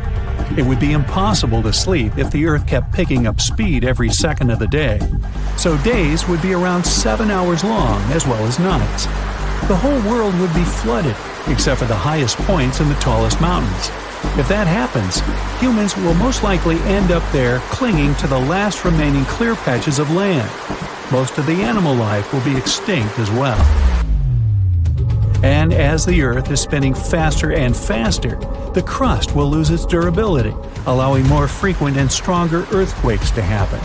Volcanoes will erupt all over, even if they're submerged in water. It'll go on like this for quite a while. Many major natural disasters like earthquakes, tsunamis, volcanoes, and even melting ice sheets have sped up the speed of the Earth by milliseconds. So, with the Earth's continuing speed increasing, these natural disasters will make the planet go even faster. Even if it's just for milliseconds, it's enough to have major consequences. The Earth is now spinning at 1,000 miles per hour, and as you're sitting with the rest of the survivors, you feel yourself levitating slightly. You'll see tiny pebbles and rocks floating inches from the ground. The clouds above you are passing like shooting stars. The air is thick with moisture, since water is rising to the top, forming thick clouds ready to pour. But since gravity is weaker, some of the rain is suspended in the air. Many small objects will be floating around as if you were in space. The days and nights won't be longer than a few hours. At this point, the whole world will be flooded, and the crust will be 80% gone.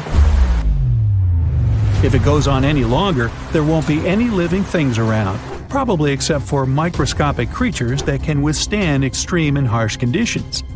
The Earth would need to spin at approximately 17,600 miles per hour to cancel out the gravity for things to start floating around. At this point, all the water in the ocean will rise and look like reverse rain. The large mountain rocks will separate from the bedrock and levitate above the ground, looking like little planets in space. The Earth is now spinning 17 times faster than usual, which makes one full rotation around its axis only 84 minutes instead of 24 hours. If you manage to stay that long, then you'll literally see the days and nights go by in an instant. You'll also be floating aimlessly in the sky, bumping into rocks and other surfaces. You won't recognize anything anymore. The Earth's crust is ripping apart, exposing the magma underneath. So landing on the ground isn't an option. You'll see outer space as you go higher and higher.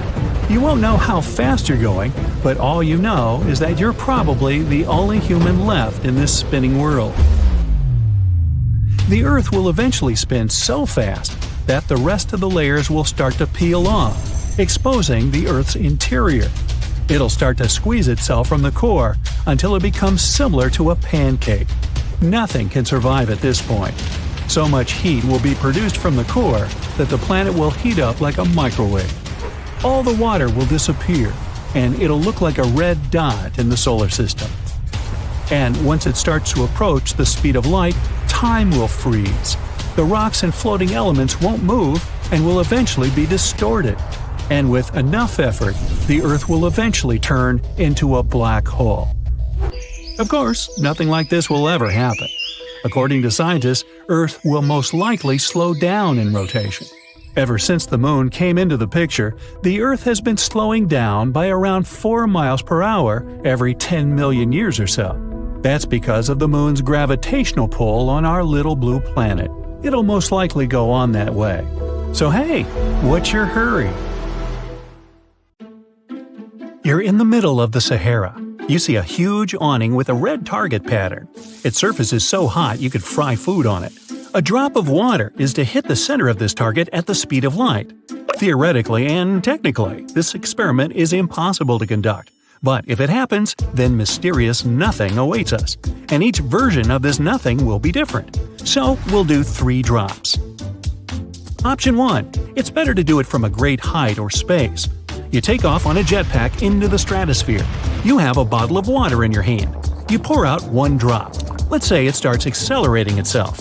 In this case, even at a low speed, a drop of water will burn up in the protective layers of the atmosphere. In less than a second, the drop will turn to vapor. Let's say our planet had no such protection as the atmosphere. The air resistance would still get rid of the drop. The drop is flying down at a tremendous speed. The cold wind turns it into an icicle. The greater the drop velocity is, the stronger the air resistance is. The drop is moving faster and faster, soon reaching the speed of sound. Then, it just smashes into thousands of small particles. Under such conditions, the drop will never be able to reach the Earth at the speed of light. Nothing happens because nothing gets to the target. The next attempt involves changing the drop. Oxygen, carbon dioxide, ozone, and other gases in the atmosphere destroy any falling object. But what if the drop didn't meet all these obstacles? You change the internal structure of water chemically. So, you put your jetpack on again and grab a bottle of water. At the height of the Earth's orbit, you open it and pour out one drop. It accelerates and there's no resistance. It passes through the hottest layers of the atmosphere, but doesn't burn, passing the freezing temperature, but doesn't freeze up. It flies to the ground, developing the speed of light, and crashes again. But nothing happens. The drop got the properties of a light particle, a photon. It's only under such condition that it might develop the speed we need. No object with mass, be it a car, a house, a tree, an ant, a single air, a grain of sand, or a molecule, can reach the speed of light. Only light particles are capable of it since they don't have mass. An intangible drop falls into the center of the target, and again, nothing happens. The third option. Scientists found a way to accelerate a drop to the required speed. They also have to change the molecular composition of water, making it more resistant to high and low temperatures. To make the drop reach the speed of light without any damage, you need to place it in a perfect vacuum. No air resistance, no protective layers of the atmosphere. We leave only space and the water. For this purpose, scientists need to build a long pipe. In the center of the Sahara, around the same target, people create a scientific center.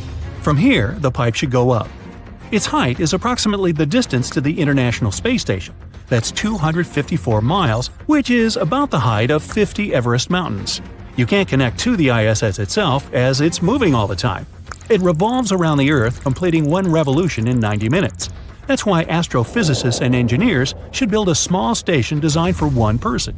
And this station should move parallel to a single point on the ground. The vacuum tube is made of solid stainless materials so that rain and high temperature couldn't destroy it. Inside, it's an alloy of titanium and graphene, the most durable metal on Earth. The pipe is built horizontally. Then, with the help of several helicopters and cables, it's placed in an upright position and attached to a small space station. The pipe is equipped with small pumps that pump the air out and block its flow inside. The water drop shouldn't touch the walls, so there's a special layer of gravity plates. They push the water away from the pipe's surface, using the power of magnetism and sound waves. You put on a jetpack and fly to the station with a bottle of upgraded durable water. Your hands are shaking with excitement. Your breathing sounds loud in the spacesuit. You open the bottle, tilt it slightly, and pour one drop into a special box. Inside this container, the drop gets charged with the energy needed to develop the speed of light. Now it's ready for the journey. You look at the box, close your eyes, and press the start button. The drop flies into the pipe at a great speed.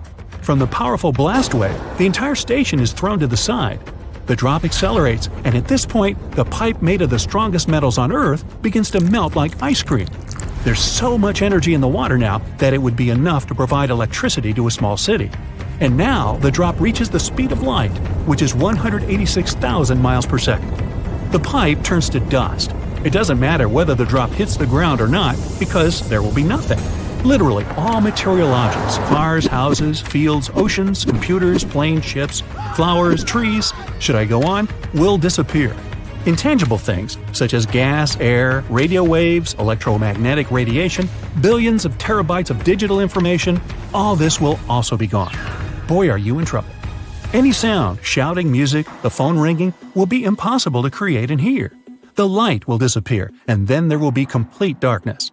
But let's rewind time and see exactly what happened right now. It won't work, though, because there's no time either. Imagine time as a stormy river that flows rapidly in one direction.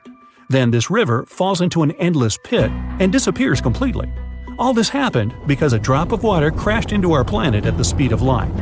As soon as a drop begins to approach the needed speed, it loses its properties of water. It's now the most powerful and heaviest object in the universe. The energy that comes from it destroys everything for hundreds of thousands of miles. Concrete, ground, rocks, etc., etc., etc., and on and on and on. Everything disappears.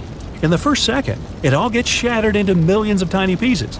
Then these pieces are torn apart into millions of even smaller particles. The molecules burn up. Imagine a paper map of the world. If you wet it and tear it, it will turn into wet paper scraps. If you burn it, then part of the map will turn to ashes, and the other part will simply fly into the air in the form of smoke. The map will remain, but it will never look the same. But if you destroy the map's molecules, it's safe to say that the map never existed. There's no trace of its existence. The same thing happens to our planet. The energy coming from a drop of water makes the Earth never exist in space. And now the drop exceeds the speed of light. A black hole starts evolving. It expands and absorbs all the space debris. Then the Moon. Soon it will be the turn of Mars and all the other planets in our solar system. The black hole expands and increases the force of gravity inside it. Together with our planet, it absorbs light. It's getting closer and closer to the Sun. Our star splits into strips of light as if it had passed through a huge cosmic shredder. The Sun explodes and spits out an impossible amount of energy. It's believed that black holes appear after the explosion of stars. Right now, all the solar energy is being absorbed by our black hole. It's getting pitch black. The light from distant stars falls directly into the supermassive infinity. Meteorites flying within a radius of hundreds of thousands of miles around are also devoured into the unknown. There are many black holes in space, but only one of them was created by a small drop of water. The higher the speed of any object, the heavier it gets. Mass is the amount of energy that an object has. When water molecules reach the speed of light, their mass begins to grow, and there are no limits to this. It becomes infinite. An infinite mass forms a black hole. It absorbs everything, and nobody knows what's inside the black hole. All that remains is darkness and the unimaginable force of gravity. So I'm guessing here that we probably should not be doing this experiment, should we? How about we make a baking soda volcano instead? The speed of light is the fastest thing in our universe. It travels across space, passing through Mercury and Venus to reach us, and it's slowing down. No need to panic though. The sun is getting weaker, but we won't see the effects of it for another billion years. In the vacuum of space, the speed of light is around 186,280 miles per second. Any slower than that, and humans would see the changes firsthand. There would be some awesome effects, like colors changing and the brightness of objects fading. We'd also notice some differences in everyday objects, their length and shape. Scientists created a simulation to see what would happen if the speed of light was slower. In a vacuum, the speed of light can't change, but if light passes through different materials and objects, it alters the way we perceive things. Light acts as a wave and a particle, meaning that it's a wavelength. The color and frequency are determined by the distance from crest to crest in the wave. It behaves similar to sound with the Doppler effect. Imagine you're standing in the middle of a busy highway and a honking car speeds through. Wow, that was loud. You can hear that whoosh-like sound of the horn because the moving object produces the sound while you're stationary. The frequency and pitch seem to change, but it's just the sound reaching your ear faster than it would if you and the car were both stationary. Light behaves similarly.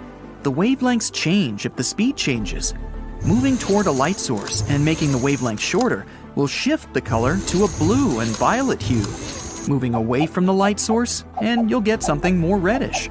So if the speed of light slowed down to walking speed, we'd notice the colors changing when we approach an illuminated object. At the same time, the color would change around us and behind us. If you walk sideways, the colors you're walking toward would become bluer, and everything in the distance would become red. This information is useful to astronomers who are studying objects in space. If they're blue shifted, that means the object is moving towards us. And if it's red shifted, then it's going in the opposite direction. In fact, everything in the universe is red shifted, proving that the universe is expanding and getting further away from us. The slower it gets, the brighter it becomes. That's because the photons become more present for us to see. At this rate, we can see invisible light and increased intensity. You won't notice that effect much if you're standing still, but because of the Doppler effect, moving towards an object will have different colors and different light intensities. Another phenomenon we'd experience is time dilation. It's when you move at a similar speed as light and time decreases relative to someone who isn't. Space and time are relative. So if you're sitting at your desk wasting hours away, yeah, sounds familiar, doesn't it? All your movement will go through time and not through space. You're stationary, but you're still technically moving forward in time, slowly aging. The faster you move through space, the slower your movement through time will be.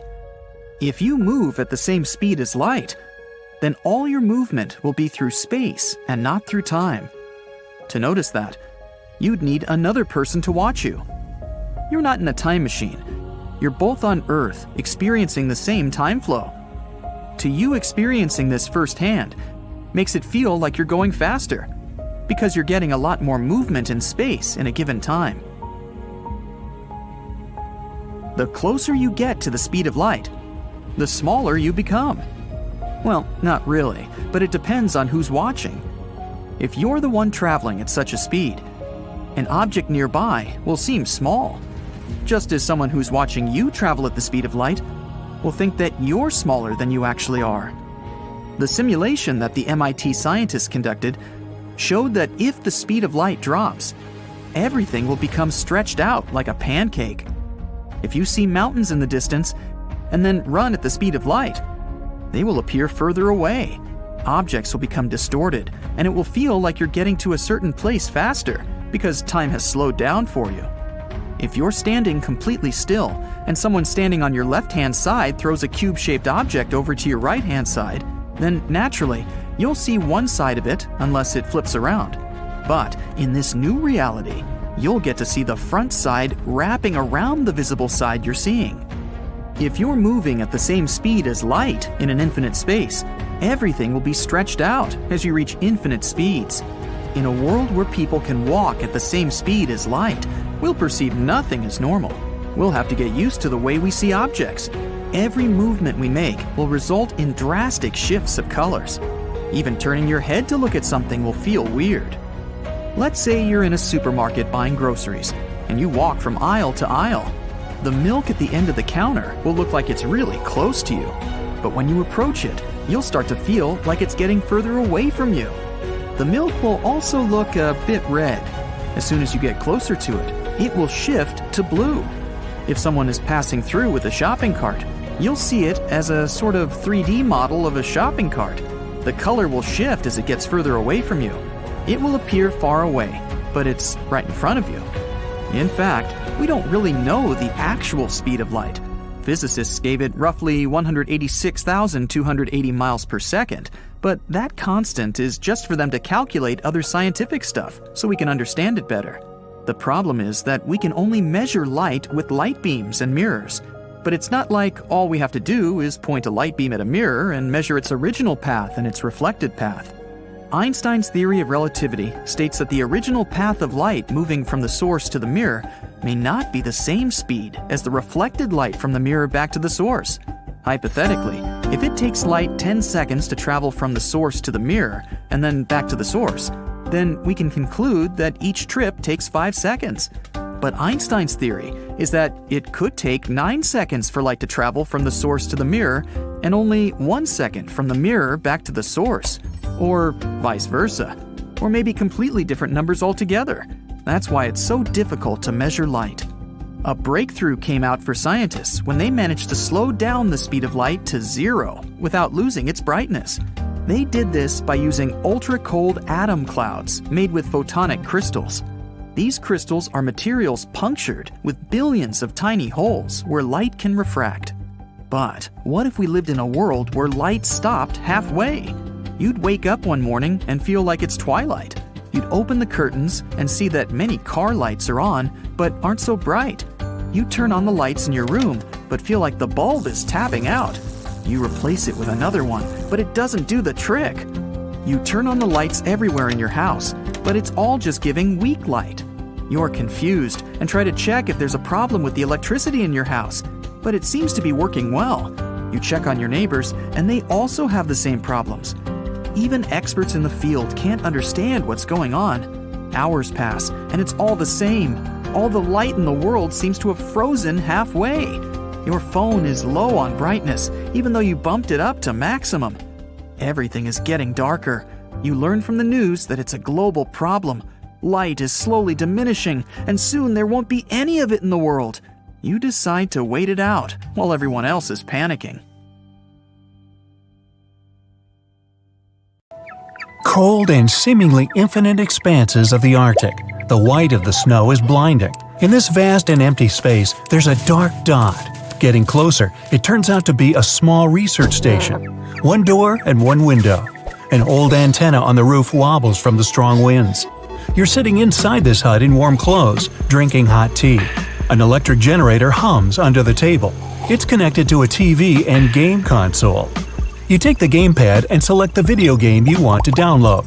It's about 650 gigabytes. It seems in such a place it will download over several centuries. But you press the button and the game is downloaded on the console in less than a second. Welcome to the world with the fastest and most accessible internet. The internet already works at the speed of light. Phones use a specific frequency of radio waves that travel at the speed of light. You're watching this video using the internet at the speed of light. Most of the data is transmitted through a copper wire or fiber optic cable. This happens so fast that we won't notice the difference whether it's transmitted at the speed of light or not.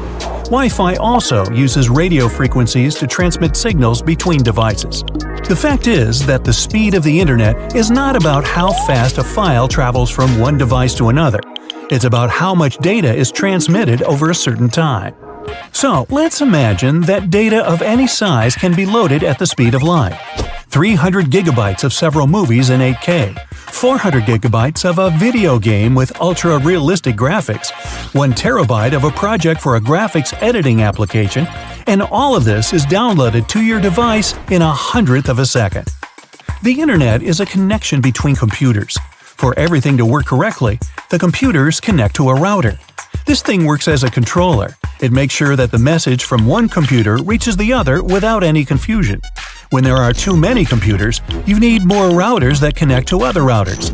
You can scale this network indefinitely. To connect millions of houses to the network, developers can use telephone cables. To make this complex system stable, it's served by internet service providers. They're companies that we pay money to access the internet. In simple terms, all information from the internet is transmitted via a cable directly to the Wi-Fi router. It uses radio waves to wirelessly transmit data to a computer or phone. Your devices are also equipped with an antenna that can catch and transmit signals via radio waves. The speed of the internet slows down when it goes through different routers, receivers, and other technical hurdles. The cable may be damaged. Providers limit the speed intentionally and increase it when you pay more money. Also, the speed of the internet is affected by the number of users connected to the same network. It's like a broad highway with a traffic jam. The more cars there are driving on it, the slower they move. Just like that, your data is loaded onto your devices. To spread the internet at the speed of light everywhere, developers need to improve cables data passes through. The number of networks and routers should be increased. The jammed highway will become even broader, and cars will be able to drive at full speed. Providers should remove all restrictions as well. Every mobile device and computer should have a high-frequency antenna that catches signals from an ultra-fast router. Several huge routers are located all over the planet. They look like enormous boxes without windows and with giant antennas on their roofs. Deep underground, thick cables providing ultra-fast data transmission are connected to these boxes. As soon as the signal from the cable enters the box, it broadcasts to space via radio waves. Thousands of satellites hover over the planet and intercept these waves to spread them throughout the world. So, anytime and anywhere, you have access to the internet that's working at the speed of light. Movies and video games are created several times faster. A lot of time is spent trying to transfer a terabyte of data with graphics from one computer to another, which is located in another country. Now, with super internet, developers get any amount of data in an instant. Flash drives and hard drives are no longer needed in the world. Everything is kept in cloud storage. From there, you can download any file to your computer thousands of times faster than if you downloaded it via USB. Companies that provide cloud storage services are becoming the richest in the world. You have access to the internet in the elevator and the subway, in the mines deep underground, and among the hot sands of the Sahara. The phones are released without internal memory and with an incredibly cool camera. You can record an infinite number of videos with 16K quality and not think about where to store them. You can do color correction, develop games, or edit your videos all on your phone. You don't need powerful processors for such operations. Everything works with the internet. You remotely connect to a powerful computer and work from anywhere. That's why the market for expensive computers has collapsed. Nobody wants to spend money on a cool graphics card because a new one will be released in a year. It's much easier to connect to the computer where it's already installed. Even in our time, such companies already exist in great numbers. You can play a new video game on top of settings on your old computer or phone if your internet connection is fast enough. Super Internet creates a perfect climate for the rapid development of modern technologies. Virtual reality lenses, for example. On an airplane, in a submarine, in the desert, you can watch the highest quality movies in 360 or play games with augmented reality. Special effects and graphics in such games become indistinguishable from reality. Artificial intelligence can process data from all over the world simultaneously, in seconds. Thanks to this, people make discoveries in the field of medicine and genetic engineering. Scientists are developing a machine that can upload the human mind on the internet and download it back.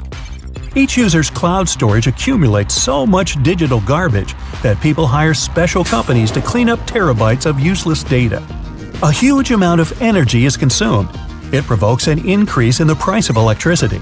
To save money, people build small wind farms in their backyards to generate electricity. Many people make tunnels to get to underground rivers.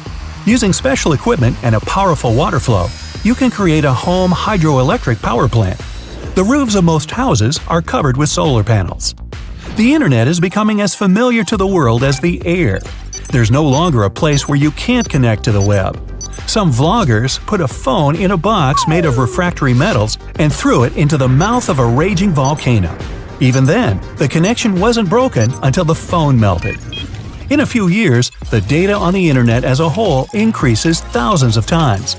Billions of petabytes must be stored somewhere. Developers around the world build data centers to support cloud storage. They appear underwater, underground, in the mountains, and even in forests. Scientists understand there won't be enough space for such data storage in the future. In addition, all centers emit strong radiation, which is bad for humans and the Earth's atmosphere. Therefore, the world's IT companies unite to create a giant data storage server in space. They build such a station in the orbit of our planet. Developers install special equipment there to ensure the operation of cloud storage.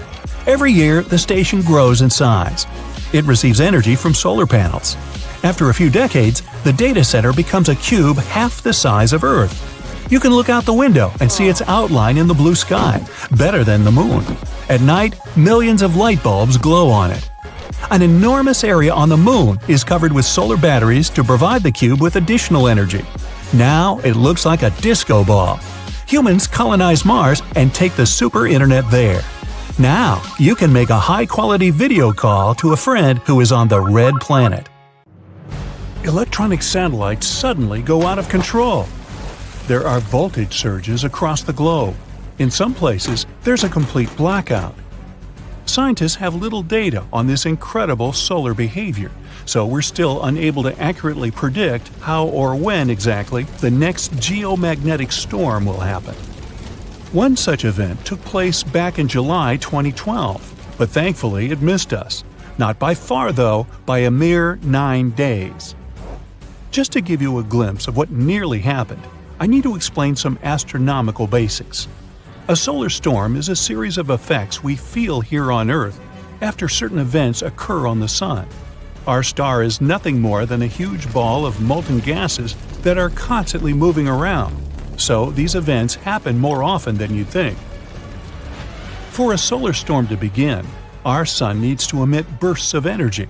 They're in the form of solar flares and coronal mass ejections. These two phenomena send electrical charges and waves of magnetic fields toward the Earth at an astonishing speed of about 3 million miles per hour. When these solar storms reach our planet, we can see northern lights display in locations close to the Arctic Circle. But they can also mess up satellites or other types of electronic communications. Some of these solar storms can be dangerous, and back in 2012, we came close to experiencing a very powerful one that could have had a serious outcome. The most powerful in as much as 150-plus years, based on research done by astronomers. But how did we manage to escape it?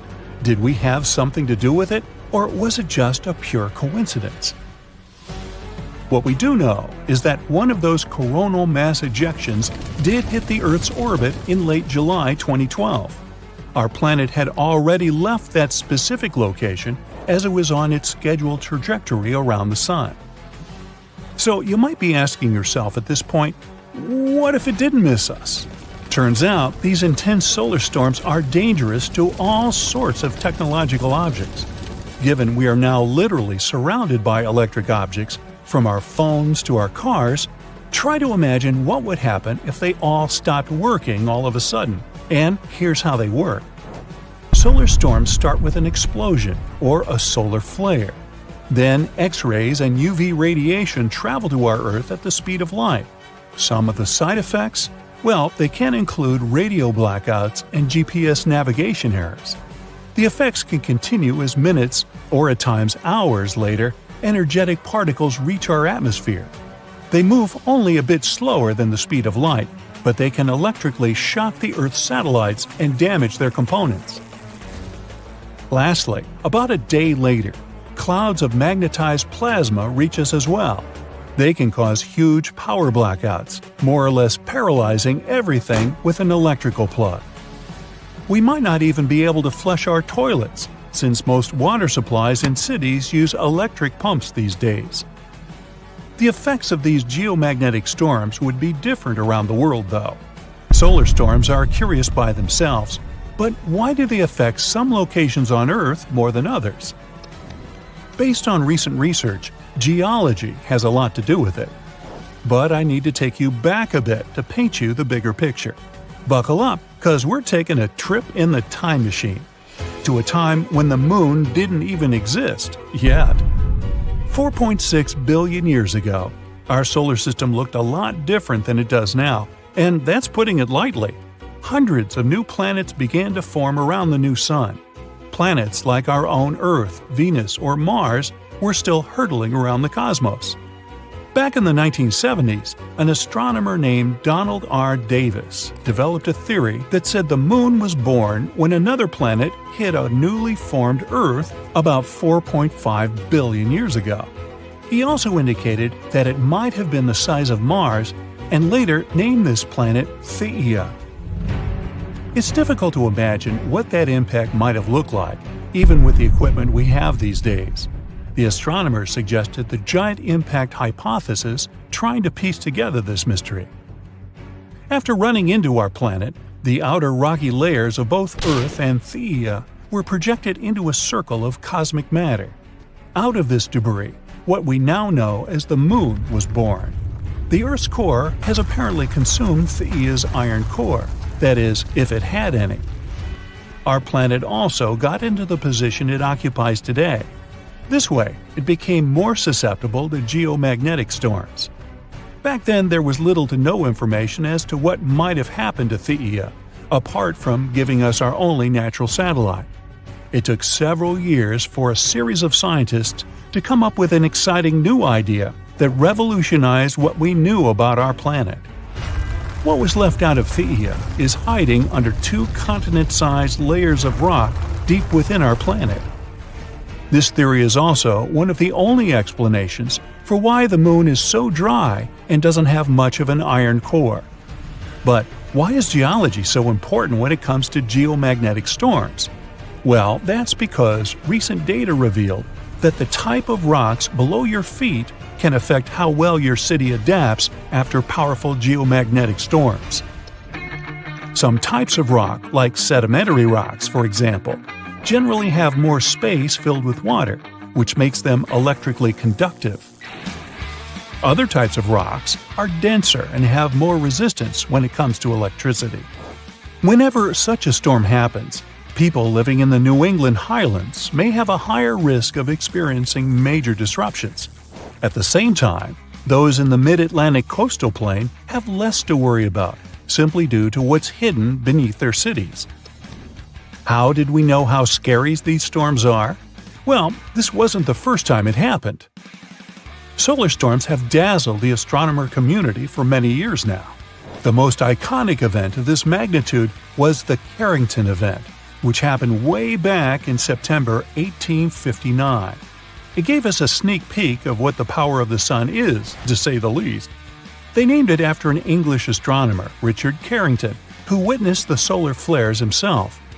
The power of that solar storm was something humans had never experienced before. The strong geomagnetic storm caused northern lights as far down south as the territory of Hawaii. On the morning of September 1, 1859, Richard Carrington made his way into his private observatory, located outside of London. He opened the observatory dome to have a complete view of the sky and directed his telescope to the location of the sun. He saw a bunch of huge dark spots that gleamed on the surface of our star. Shortly enough, Carrington noticed two enigmatic areas, intensely bright and full of white light bursting out from the sunspots. They disappeared 5 minutes later, but the effects carried on all across the Earth's surface. At first, later in the night, telegraph communications all around the world started to malfunction. Flashes of light started to burst from telegraph machines, disturbing the operators and even setting papers on fire.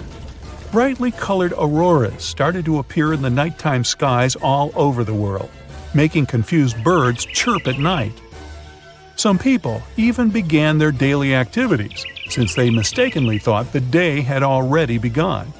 These days, our planet is laced with a mega information web, so the impact of such a solar storm would be even messier. Back in the 1800s, the telegraph system was just starting out, but this Victorian internet was an important way of sending news and private messages. Even in the United States, telegraph operators had noticed local interruptions because of thunderstorms and northern lights before. But the Carrington event and its effects were something they had never seen before. A lot of telegraph lines in North America became useless. One telegraph manager based in Pittsburgh even recalled that the currents flowing through the wires were so strong their platinum contacts were in danger of melting. Another example was that of a telegraph operator located in Washington, D.C., named Frederick W. Royce, who was hurt as his forehead touched a ground wire. Samples taken from the Earth's icy locations tell us that the Carrington effect was twice as big as any other solar storm experienced in the last 500 years. It's very difficult to imagine what the impact of a storm of that magnitude might be today. But based on a 2008 report drafted by the National Academy of Sciences, it might cost us between $1 trillion and $2 trillion in damages. There are things we can do individually to help reduce the amount of damage, though, like buying a generator or installing a backup energy supply. This can be either a solar panel or a wind turbine. More so, we can equip our houses with surge protectors that connect to our electrical panels and can save us from lightning and other power surges. The simplest solution of them all? Just unplug all the devices you're not using at any particular moment. If they aren't connected to a power source, they can't be affected by any surges. Our planet has known terrible floods, powerful tornadoes, destructive hurricanes. Those dangerous natural disasters are familiar to us. Just picture this. Winds howling through the atmosphere at about 500 miles per hour, and they can stick around for weeks. These insane winds have the potential to damage the ozone layer, making our Earth a hostile place for life. It's not some wild Netflix dystopia. These are real-life hypercanes. A hypercane is a hypothetical extreme tropical cyclone the likes of which we've never known. To kick off a cyclone, the sea surface temps have to hit around 122 degrees Fahrenheit, basically hot enough to sear a rare steak. It's tough to imagine, especially since that's nearly 22 degrees hotter than the highest ocean temperature ever recorded. Yep, the hottest ocean water ever was recorded in Kuwait in July 2020. What could cause such a serious increase in temperature? A powerful comet or asteroid impact, an eruption of a supervolcano, or a large underwater eruption. There's even a theory that a series of hypercanes could have sped up the demise of non-avian dinos after the infamous asteroid impact. An important difference between a hypercane and any present-day hurricane is that a hypercane would rise as far as the upper stratosphere. That's up to 25 to 35 miles over the surface of our planet. Meanwhile, present-day hurricanes only go as high as the lower stratosphere, up to 6 miles above Earth. It would make a dramatic, catastrophic difference, but we'll talk more about it later. Hypercanes could gust to 600 miles per hour. For comparison, the most powerful recorded tropical cyclone in terms of maximum sustained winds was Hurricane Patricia. At its peak, it reached a speed of 215 miles per hour. This speed pales in comparison with that of a hypercane. Can you imagine how much destruction such a natural disaster could cause? Should they ever form, hypercanes will also have an enormous lifespan. They could rage for a couple of weeks, if not more. Extremely low pressure inside hypercanes would support massive storm systems the size of North America. At the same time, hypercanes could be as small as 15 miles across. Such relatively tiny formations would lose their strength in no time after wandering into colder waters. On the other hand, the waters after a hypercane could hypothetically remain hot for weeks, hot enough for more hypercanes to form. Since a hypercane would reach far up into the stratosphere, there would be a real chance it could damage Earth's ozone layer. And it would have devastating consequences for life on our planet. The ozone layer absorbs some of the harmful radiation from the sun, preventing it from reaching the planet's surface. Let's just hope to never see a hypercane in our lifetime. Another potential disaster that could seriously harm Earth could be the activity of our very own sun. I mean a massive solar flare. Few natural disasters can wreak as much global havoc. A solar flare wouldn't destroy buildings like a tsunami or earthquake. It wouldn't end lives in the same way an asteroid or a supervolcano would. But if the worst comes to the worst, it would destroy the entire electronic infrastructure of our planet. Recovering from the consequences of this catastrophe would cost trillions of dollars. An incredibly powerful solar flare could cause loads of infrastructures to fail, including communication, medicine, banking systems, and transportation. Earth would be left without electricity for a long time, and people wouldn't be able to reboot the already broken power grids. Water supply systems would be out of order. There would be no food in supermarkets. In 1859, people in different parts of the world woke up in the middle of the night because it was so light outside, they thought it was already morning. The skies were illuminated with colorful auroras. They showed up even in the regions where no one had seen them before, like the Bahamas, Hawaii, or Jamaica. Telegraphs got electrically charged, even though they were disconnected. Fires started in many regions. In other words, the consequences were already catastrophic, even when technology barely existed. Imagine the avalanche of problems a solar flare could trigger today. Then there are gamma-ray bursts. You can't come across this kind of radiation in your everyday life. A gamma-ray burst occurs when two neutron stars collide when a massive star collapses. Gamma rays could turn into a serious danger to our home planet. If a gamma-ray burst happened close to Earth, it would likely rip our ozone layer away. And you already know how crucial this layer is. Plus, gamma rays could create ground ozone. This kind of ozone could seep into the ocean since it's water-soluble, and that would lead to a mass extinction of marine life and plants. According to some theories, if a gamma-ray burst occurred within around 200 light-years away from Earth and its jets were pointed directly at us, our planet would be vaporized. If the distance was greater, but still in the Milky Way, the resulting radiation would sterilize all life on the side of the Earth pointing towards the burst.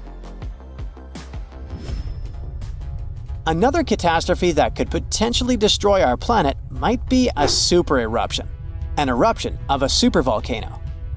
Yellowstone Park is located on top of one of those. The last massive eruption in that region happened about 664,000 years ago.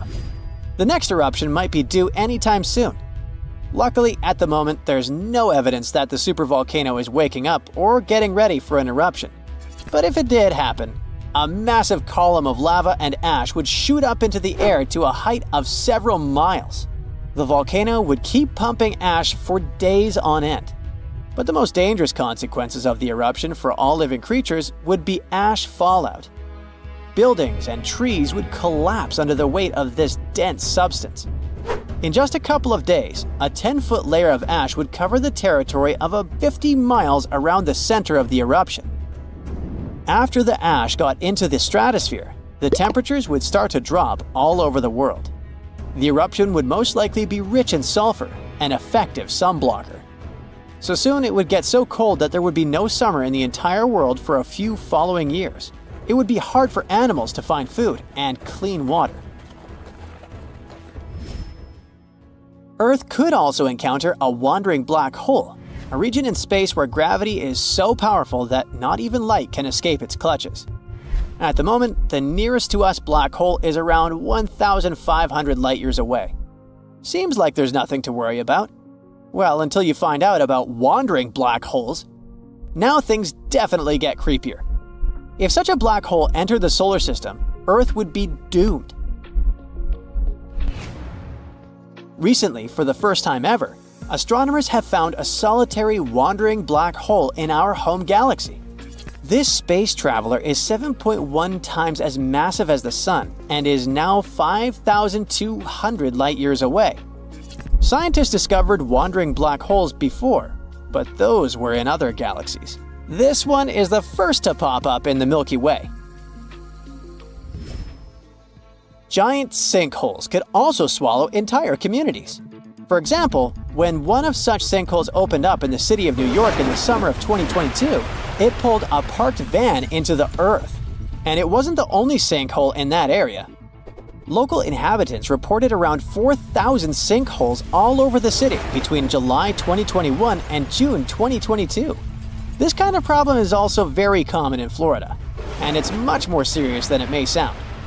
Sinkholes open all of a sudden, pulling down everything and everyone that happens to be nearby. Sinkholes appear all over the world. They're totally unpredictable and form without warning. Luckily, experts know what causes them. In some regions, there are vast areas of groundwater. But during droughts, this water dries up, which creates large, empty caverns. After heavy rains, the surface over such a cavern is likely to collapse, creating a sinkhole within minutes. Rocks rolling down the slopes of a rumbling volcano, pushing other bigger rocks on their way, and eventually tumbling down into the ocean in a humongous cascade, causing a wave the height of which the world's never seen before. This is what might happen if the Helena slump of the Hawaiian Big Island falls off into the water. The Kilauea volcano is far from dormant. The latest eruption occurred in 2018.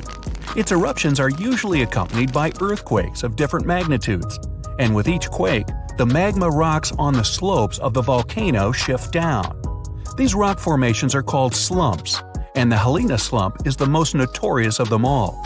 In 1868, the shift of this slump caused a tidal wave rising as tall as 60 feet.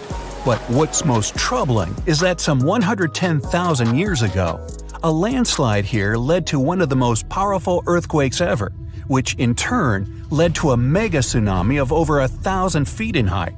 Scientists are worried that such an event may repeat in the future. If that happens, the wave might engulf the whole of Hawaii and easily reach both North and South American coasts.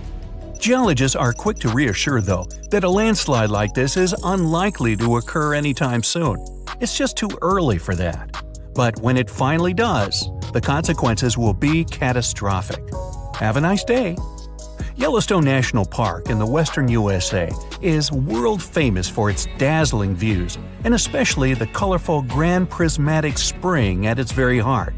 But we should all stay aware that Yellowstone is, first and foremost, an enormous caldera, basically a slumbering supervolcano. The difference between a regular volcano, like Kilauea from earlier, and a supervolcano is that the latter is thousands of times more powerful.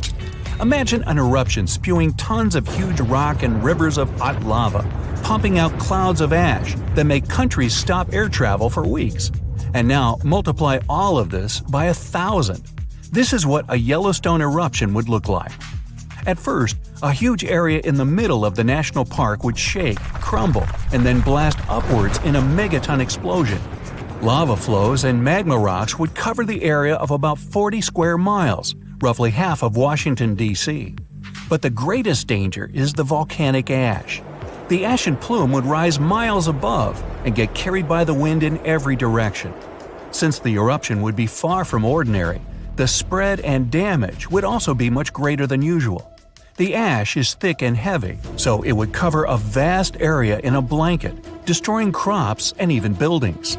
Worse still, it would spread in the air and block out the sun, leading to a drastic drop in temperature and an artificial winter.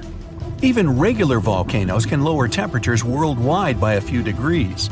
A supervolcano may potentially cause a new ice age. Luckily, the chances of Yellowstone supervolcano erupting in the near future, or at all, are extremely low. There have been only 3 of those in the history of Earth, and there's no evidence such a disaster should repeat. Scientists estimate the probability at 0.00014%, which is lower than the chances of an asteroid wiping us all out. Speaking of which, if dinosaurs could talk, and were at least still alive for that matter, they'd tell you that asteroid threat is as real as it gets. Scientists at NASA say they've tracked 90% of all near-Earth asteroids of significant size, and none of them are a matter of any concern. But there are still the other 10% in the great unknown.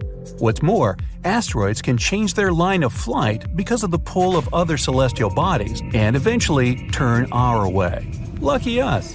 Now, if an asteroid big enough, like a mile across, hits the Earth, it will first cause an explosion powerful enough to erase a dozen big cities in a matter of seconds. Then the impact will raise a cloud of dust and debris that will block out the sun, just like the ash cloud from a volcano, and cause a centuries-long winter on the whole planet. But even if it falls into the ocean, which is more likely, a resulting wave will rise several miles high, washing coastal cities off the face of the planet. But at least there won't be a new ice age. Although scientists are pretty sure there's no such threat in the near future, it can't be ruled out completely, and humanity needs at least 5 years to prepare for this event. If a big near-Earth asteroid suddenly changes its course and turns right toward our planet, we won't stand a chance against it. Disaster movie, anyone? A much more probable calamity, though, rests right beneath our feet. It's the San Andreas Fault in California. The fault has been ready for rupture for years now, and scientists estimate that an earthquake along this line is likely to occur in the next 3 decades.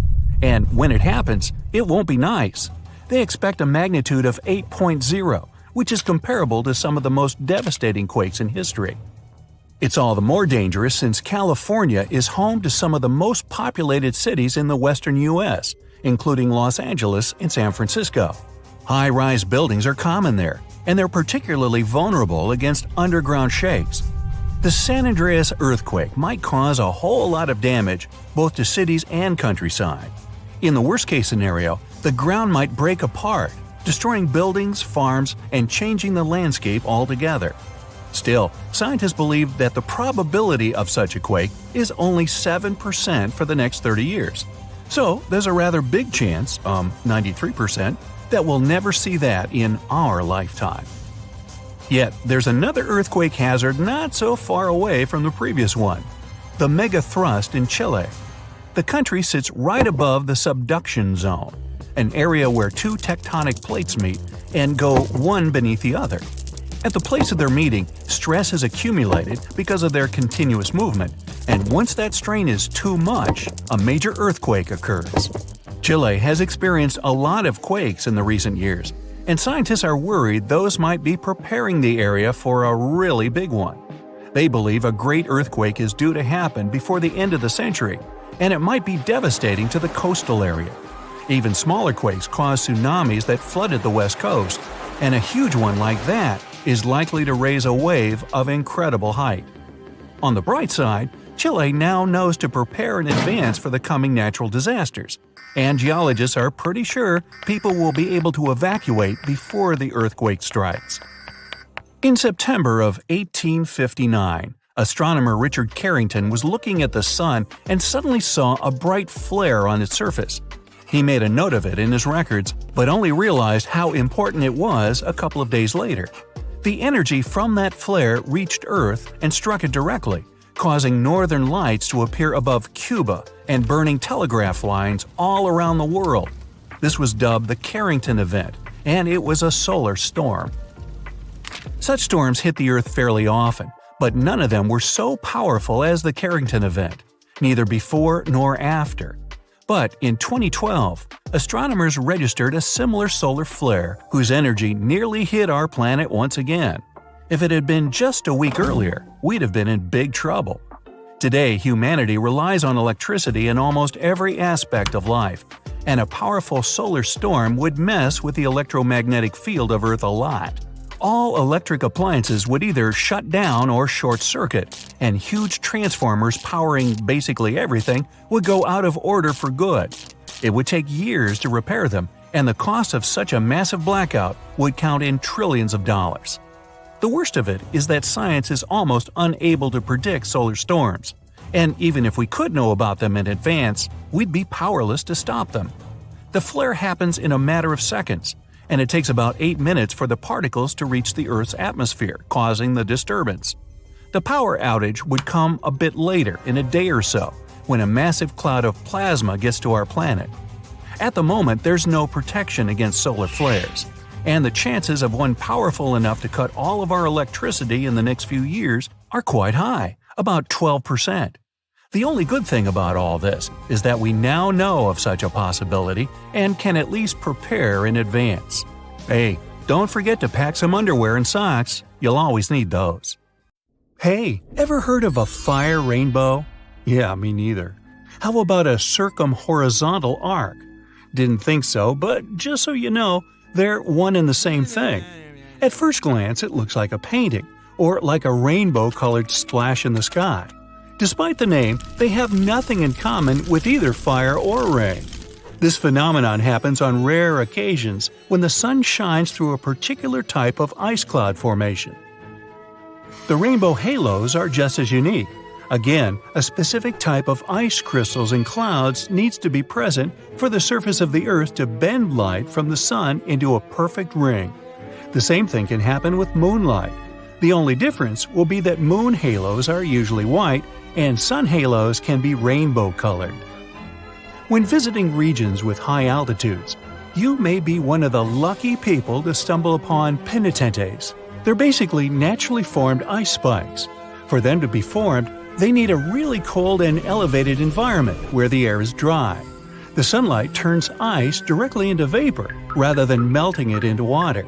And that's why these blades of snow and ice start to pop up on the surface of the Earth. As cute as they may be, they can end up as tall as 15 feet. Now, what happens when small individual droplets of lava meet the wind? Pele's hair, basically. Let me explain. The word Pele comes from an ancient Hawaiian symbol for volcanoes. Whenever the wind picks up little drops of lava, it stretches them into hair-like strands, similar to the process of glass wire creation. These delicate strands can stretch as far as 6 feet. On rare occasions, it can rain without any clouds. But does it really? Let's look at the science behind this rare phenomenon. It's sometimes called a sun shower, just because it looks like the rain is falling straight from the sun. Let's be clear though, there is no way rain can ever come down directly from a star. Rain clouds are at a bit of a distance from that specific location. With sun rays being angled, the clouds become out of sight. Add a little wind to blow the rain in your direction and ta-da! You get sun showers. Located in Bolivia is a place called Salar de Uyuni. It's the largest salt flat in the world. It's also the home of half of the world's lithium, which is a crucial component for making batteries. But what else is so special about this place? Well, whenever the rain season comes, it turns this piece of flat land into a perfectly reflective mirror lake. What comes to your mind when you hear about the Blood Falls? A horror movie? Well, they are merely a series of waterfalls located in one of the driest regions of Antarctica. They emerge from an underground lake filled with a special kind of bacteria. These little organisms use sulfates as fuel instead of sugars, which makes them very intriguing for scientists. The water contained in this lake is so full of iron that it basically just rusts when it meets the air. Hence, the reddish color of the waterfall, which also gives it its trademark name. Okay, we all know the song, but it's not really made up. There is actually such a thing called a desert rose. It's not a plant though, but a unique form of the mineral gypsum. It develops in dry sandy places that can occasionally flood.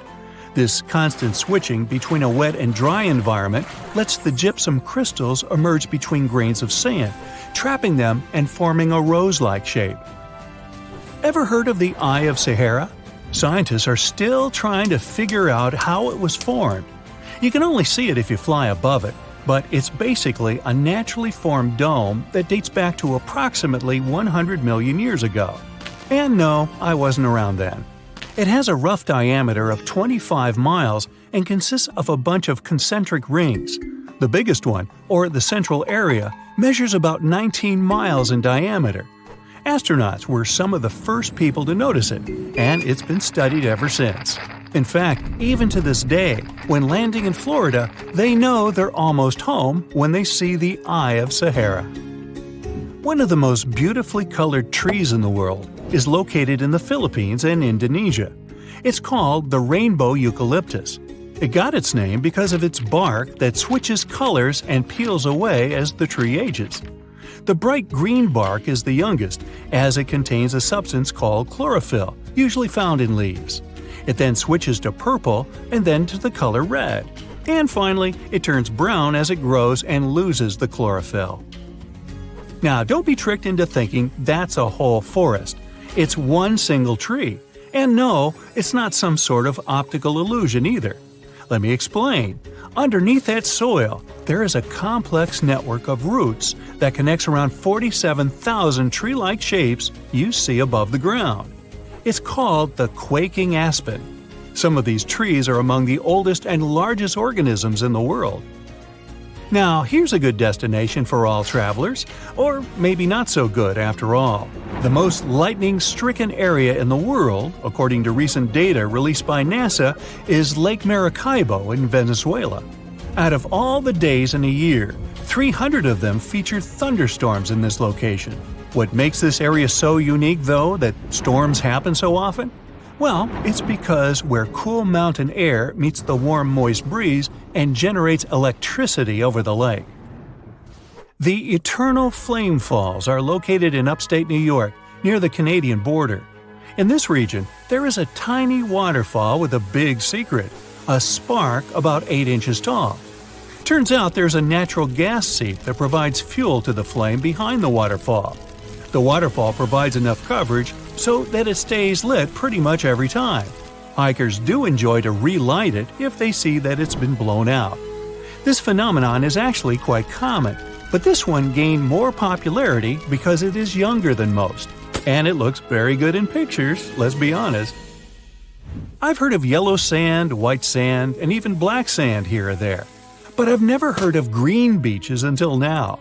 Papacolia, also known as Green Sand Beach, is located in Hawaii and is one of the few beaches in the world that features green sand. The unique coloring comes from olivine rock that was formed when a nearby volcano erupted. Actually, in Hawaii, all the volcanoes are nearby. Move over green sands because some of the other beaches around the world can even glow at night, and it's completely natural. The culprit? A little thing called photoplankton, or microalgae as they're sometimes called. They're basically little plants that contain chlorophyll and need sunlight in order to live and grow. Most photoplankton kinds are able to float in the upper part of the ocean, where the sunlight can still reach them beneath the water. When the photoplankton gets agitated by the movement of waves and currents, they emit light, which looks like some glow during the night. These special microorganisms are found on beaches in a lot of places around the world, such as the Maldives, Puerto Rico, and the Everglades. At the base of a mountain located just outside of Afton, Wyoming, is a little river called the Intermittent Spring. There are only 3 of this kind in the whole world, but what makes this little string of water so mysterious? Well, the fact that it starts and stops every few minutes. Scientists have yet to pinpoint precisely why this happens. They speculate that it's basically just a siphon effect that happens deep within the ground that causes the river to just start and stop so often. Should you ever be interested in checking it out, be sure to do so in the late summer, as that's when the intermittent spring is most active. Do you see the irony